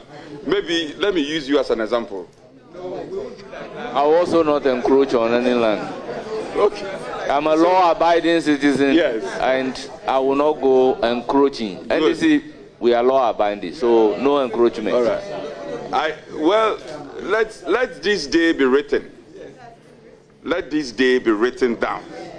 That on a day, a certain minority chief whip asks you this same question. If a big party apparatchiki is caught in the fish, what would be your approach?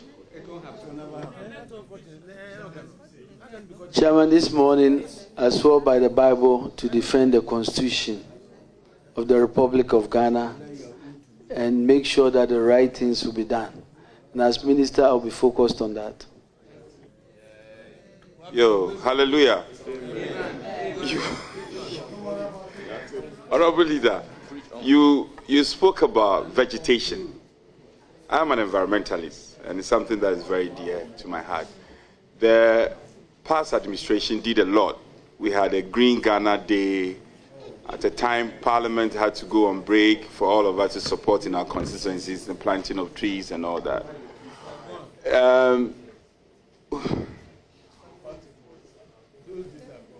You know, the plantation of vegetation feeds into the REDD+ concept and the carbon trade. What will you do for us to enhance this opportunity and rake in all the dollars that we can have as a result of the good plantation and the concept of REDD+? This effort at restoring our vegetation and bringing ecological life back, our biodiversity must be consistent. The Green Ghana event is celebrated one day in a year. I think that the effort must be consistent, must be on a daily basis, must be part of us. And I think what we have to do is together inculcate the habit of making sure that we restore Ghana and green Ghana, not on special occasions, but on a daily basis. We will bring in policies that will really focus on this. and make sure that it is part of our daily life, to make sure that we see our environment, tree for life, with our water bodies blue and green all around us. Do you know that it is required that every household must have 25% of the land area with trees? How do we make sure that every Ghanaian understand that wherever you live, check and make sure that 25% of your land area is covered with trees? These are the efforts we must really start making to get all of us to get to that point where we are proud that, yes, we have really recovered all the ecological loss and the biodiversity that eluded us for so long. So that's what we'll be doing. Okay, so plantation becomes a way of life. Even where we had it as ceremonial, we had challenges. Not just the planting, the nurturing was also a challenge. Have you reverted your mind to the financial imperatives and the demands in this context?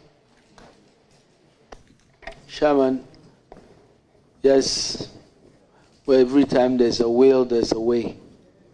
And we must have the will, there will be a way. It's not just about saying where there is a will, there is a way. Yes, we all know that. That cliche is known. We all know it. Tell us specifics. And I mean that. Be specific. What are you going to propose in terms of specific solution? You are departing. Can Chairman, I finish? I've made with respect, let me finish. 3 major proposals. Can you let me finish my question? Yes, thank you very much. You said we are going to depart from what we are used to. We are going to depart from that. So Ghanaians want to know, what are your solutions? We've heard you say, oh, we are going to do this. The things of the old will not repeat itself. Yes, we are tired of hearing that. Give us specific solutions. And I've brought 3 very important proposals. There will be the Tree for Life initiative.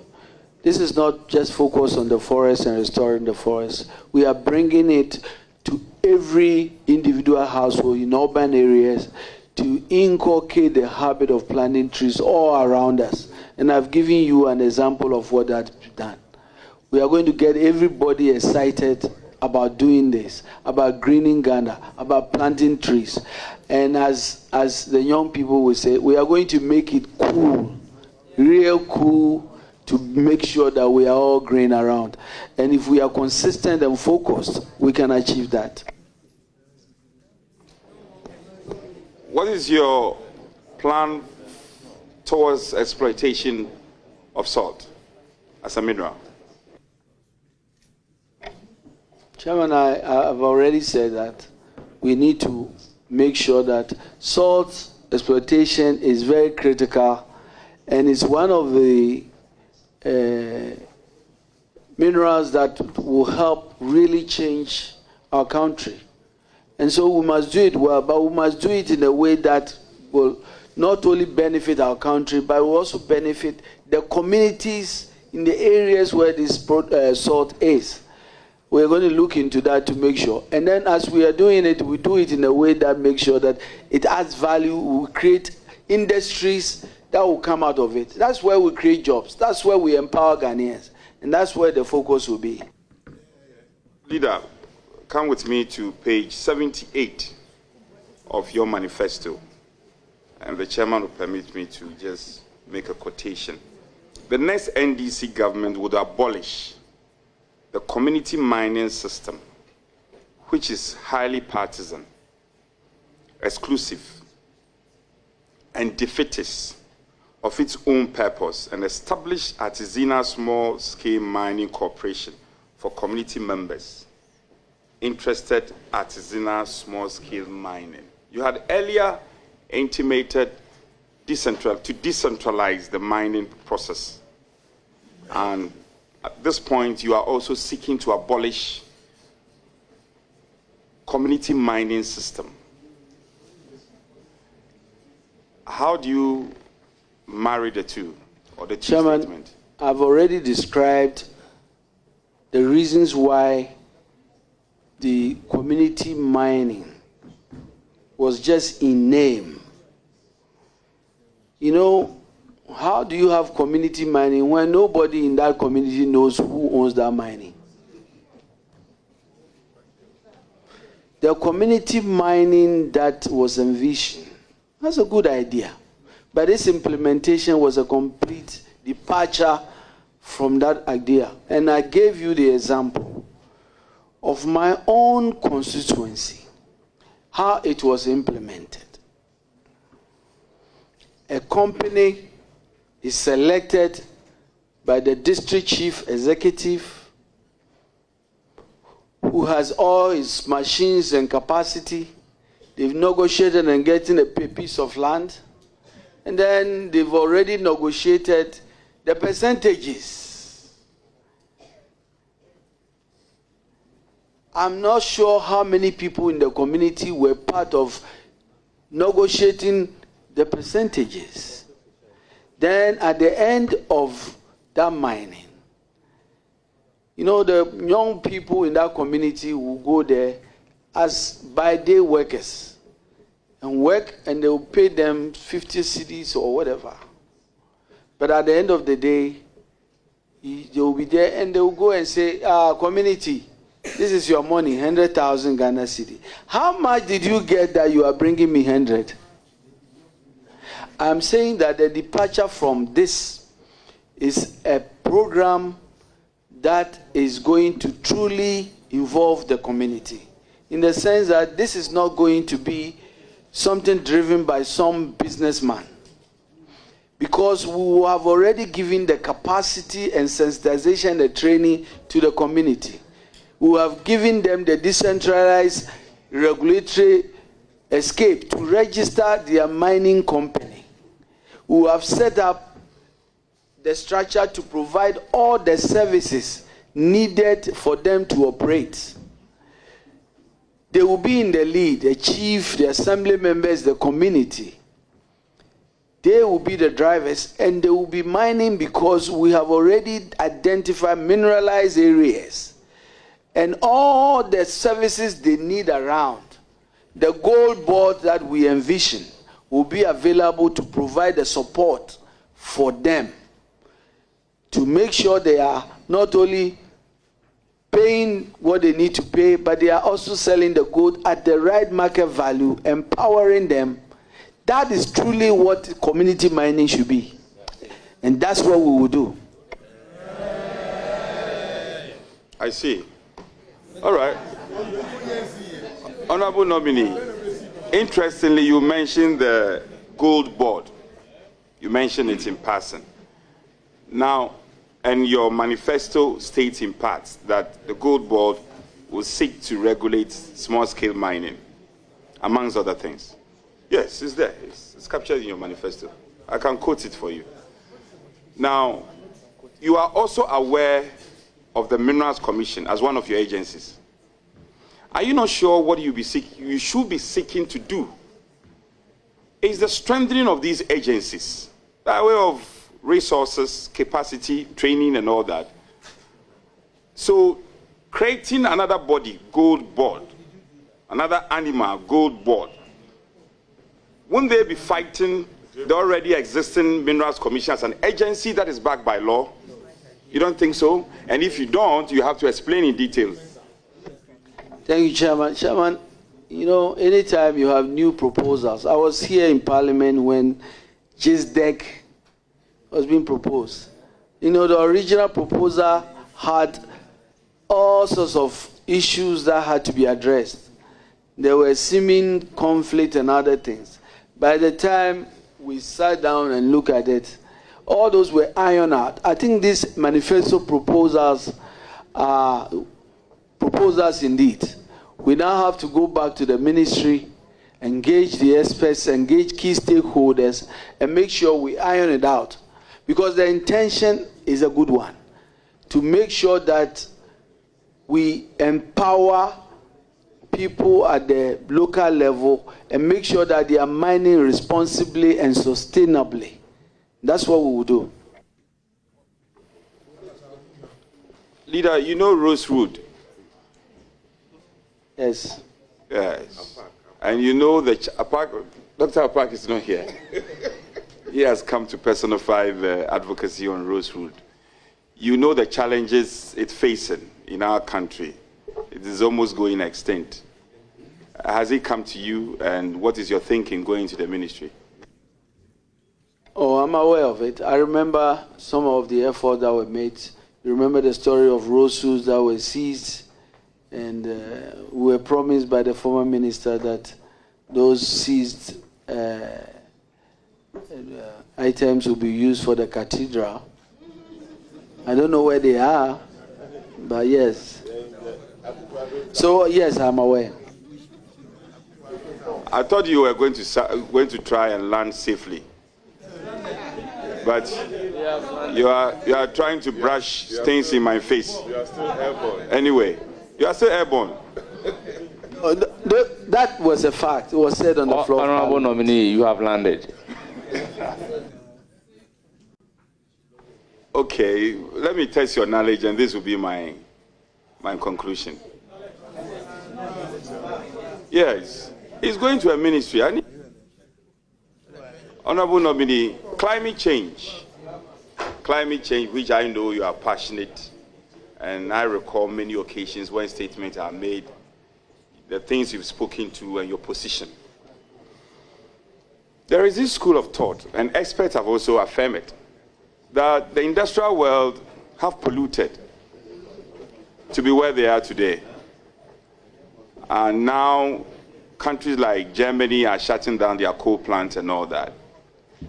And people make the argument that Africa should also pollute a bit. We should be allowed to pollute a bit to come up to a certain stage. Climate change issues will come to you, and there will be cross-cutting issues. What is your thinking? Should we take it hook, line, sinker, or we should be selective as a developing country and get our priorities right based on our unique position as Africa and where we are in terms of industrialization? I think that the designation of the Ministry of Energy and green transition, it's a clear reflection of our commitment to this reality of climate change and how we must embrace the consequence of it. But in terms of equity, in terms of fairness, in terms of who are the pollutants, indeed we are like a tiny bit in it. And so I think that in every discussion we must put it in context and understand our impact in polluting and those who are really aggravating the issues of climate change. I think that's important. But that does not prevent us to be proactive. That is why I'm excited about the focus in the Ministry of Energy to make sure that we continue to focus on our goal of making sure that we can look at other sources of renewable sources of energy. This must be done in all the other areas because it's important. It's important. So this issue is very, very important. But frankly, for example, when we talk about this issue, we must talk about it in the context of where we are in our development. And this is important. They are talking about us moving away from, some of the resources underground, our oil resources. When, quite frankly, we need a lot of gas to be able to develop. Our view is that this is the time to aggressively exploit these resources and get to the point where these developed countries are. And when we get there, we will be talking like they are talking. Okay, last one. The COPs, Conference of Parties, often speaks to conservation, smartness in terms of what we do as a country, and sustainability. these narratives also come up as far as your ministry is concerned, and they are cross-cutting issues. Have you thought about it, and what will be your position when it comes to sustainability in terms of environmental conservation? Chairman, that's where the world is going, and we are not an island. We must focus on these sustainability measures. We must be seen because it's in our interest, it's in the interest of our future, it's in the interest of the future of our children. We must be proactive in some of the things we do even now. Mr. Chair, let me commend my friend, former deputy leader, for having attempted to ask my question, and he's done well. Even though a few of them, he's been evasive, I can forgive him for that. And to wish him the very best of luck when he's finally approved of by this House. I thank you, and congratulations, my brother. Thank you, Chairman. Thank you very much, honourable members. We have a guest for Honourable Emmanuel, Armah Kofi Buah. First on my list is Mrs. Joyce Buah, spouse of the nominee. The chorister. Nana Kobnan Katia, the fifth, Paramount Chief of Opare-Addo Traditional Area. We have Awulai Ejemfi Kwame, the second, Paramount Chief of Nsin Traditional Area. Nsin, okay. Awulai Angama Tu Ajan, the second, Paramount Chief of Ejura Traditional Area. Awulai Atebrukusu, the third, Paramount Chief Lower Axim Area. Nana Kokwale Menzizo Elembele. Nana Awube the second, Ejuakople Elembele. Nana Etiasi the second, Adontihini Elembele. Osaberima Ajari Tinade the second, Chief of Kede. Sheikh Suleiman Mozu, Alhaji Osman Zakaria, Reverend Alex Donko, Very Reverend Stephen B. Mensah, Prophet Joseph Aful, Kinsley Nana Opoku, Nana Ete Akrade, the second, Chief of Dura Bonso, family and friends, representative from the NDC Regional Office, representatives from Mineral Commission, Lands Commission, Forestry Commission. You are welcome. Honorable nominee, thank you very much for attending upon the committee. Before discharging you, I recognize the presence of former Member of Parliament for Menchia, Matthew Opoku Prempre alias Napo. Honorable nominee, you are discharged. You usually hear from us.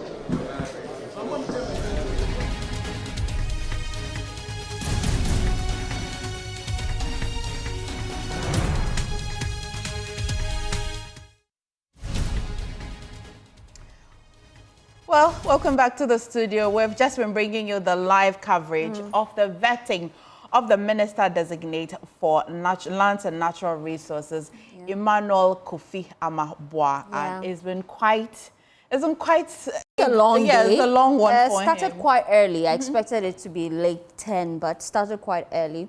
Some of the key things he's been saying, MFA, that I'm quite pleased about because I'm passionate about climate change. And so I'm looking at some of the key things he plans to do should he be given the nod. When it comes to mining forest reserves, he says that moving forward, he will ensure that Parliament repeals the LI 2462 that allows mining in forest reserve. And this is something that we've been pushing for a very long time. Here at Joy News, we've been running the Say No to Galamsey campaign. And that is quite key for us here at the Joy News channel.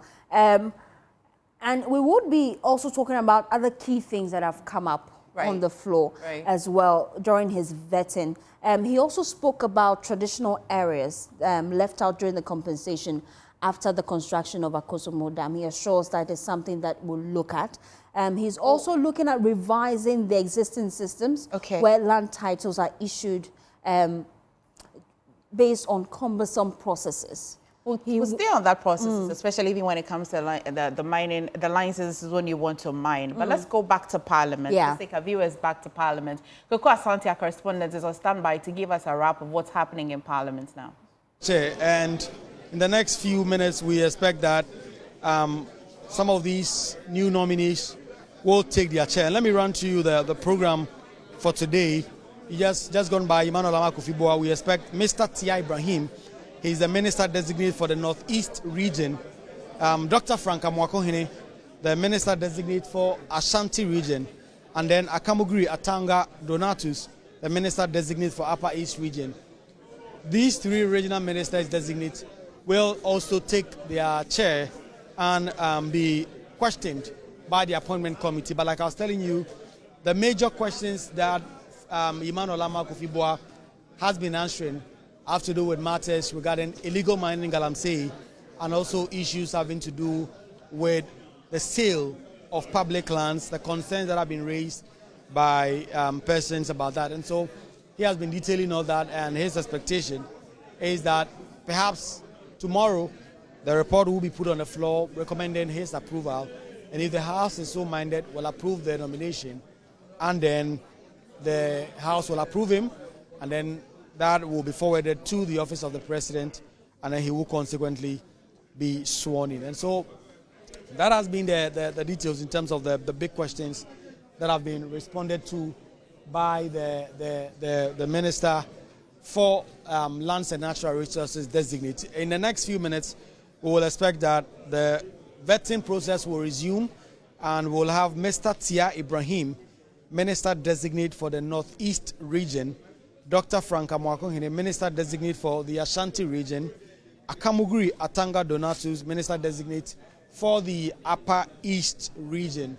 They will also be here to respond to some of the questions that the vetting committee will have for them. It's been a grilling encounter, a little close to 3 hours of Emmanuel Armah Kofi Buah being in the chair and answering questions. A bit of a recap.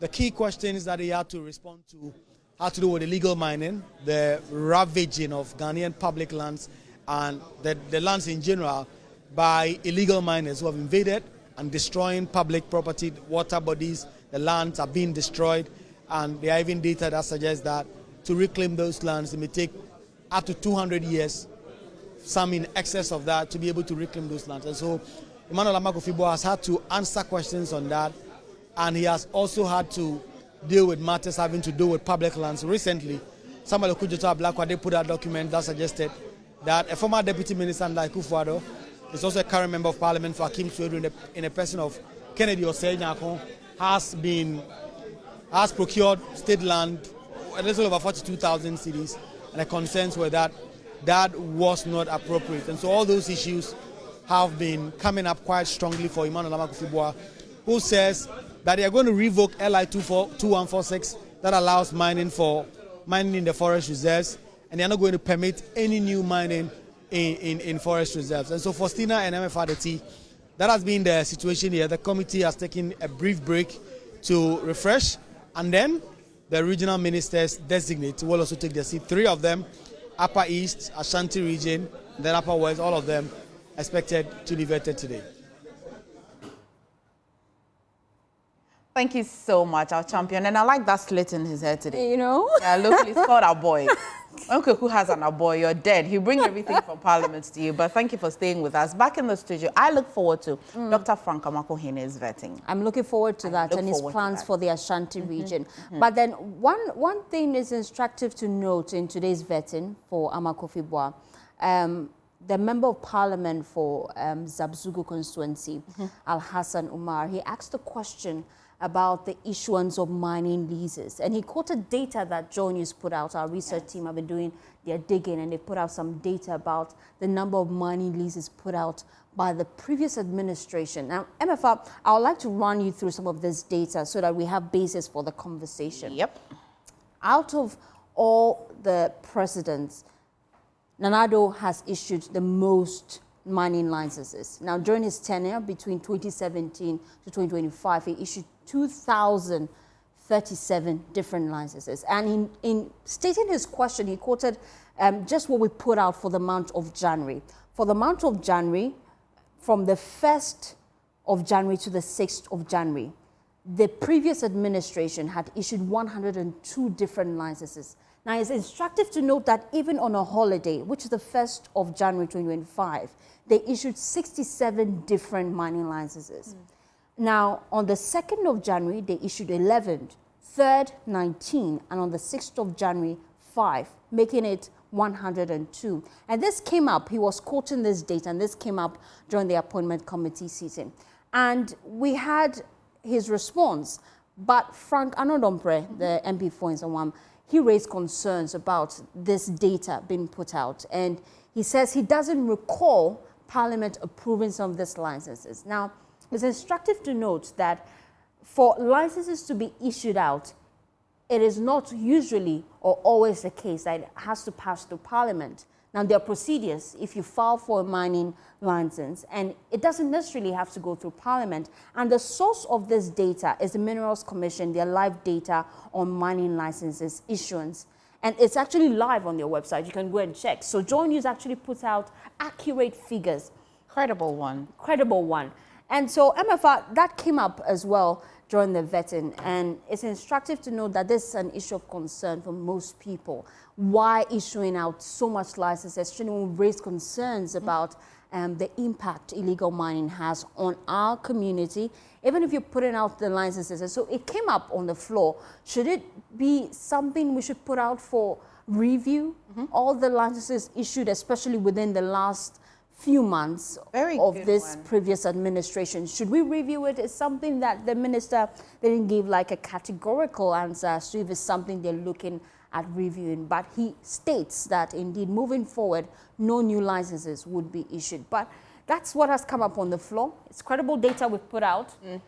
That's some good education. And now that you know the source of the data, a lot of the question that has been asked over the years is that it looks like the issuance of mining licenses gives a bit more of too much power to the minister in charge. If you look at the procedure, or if you look at the processes you'd have to go through to get a mining license. The lands minister has the final say. Obviously, obviously, and it kind of rests with him, though the Minerals Commission would have to do some sort of, it goes through their process and they recommend.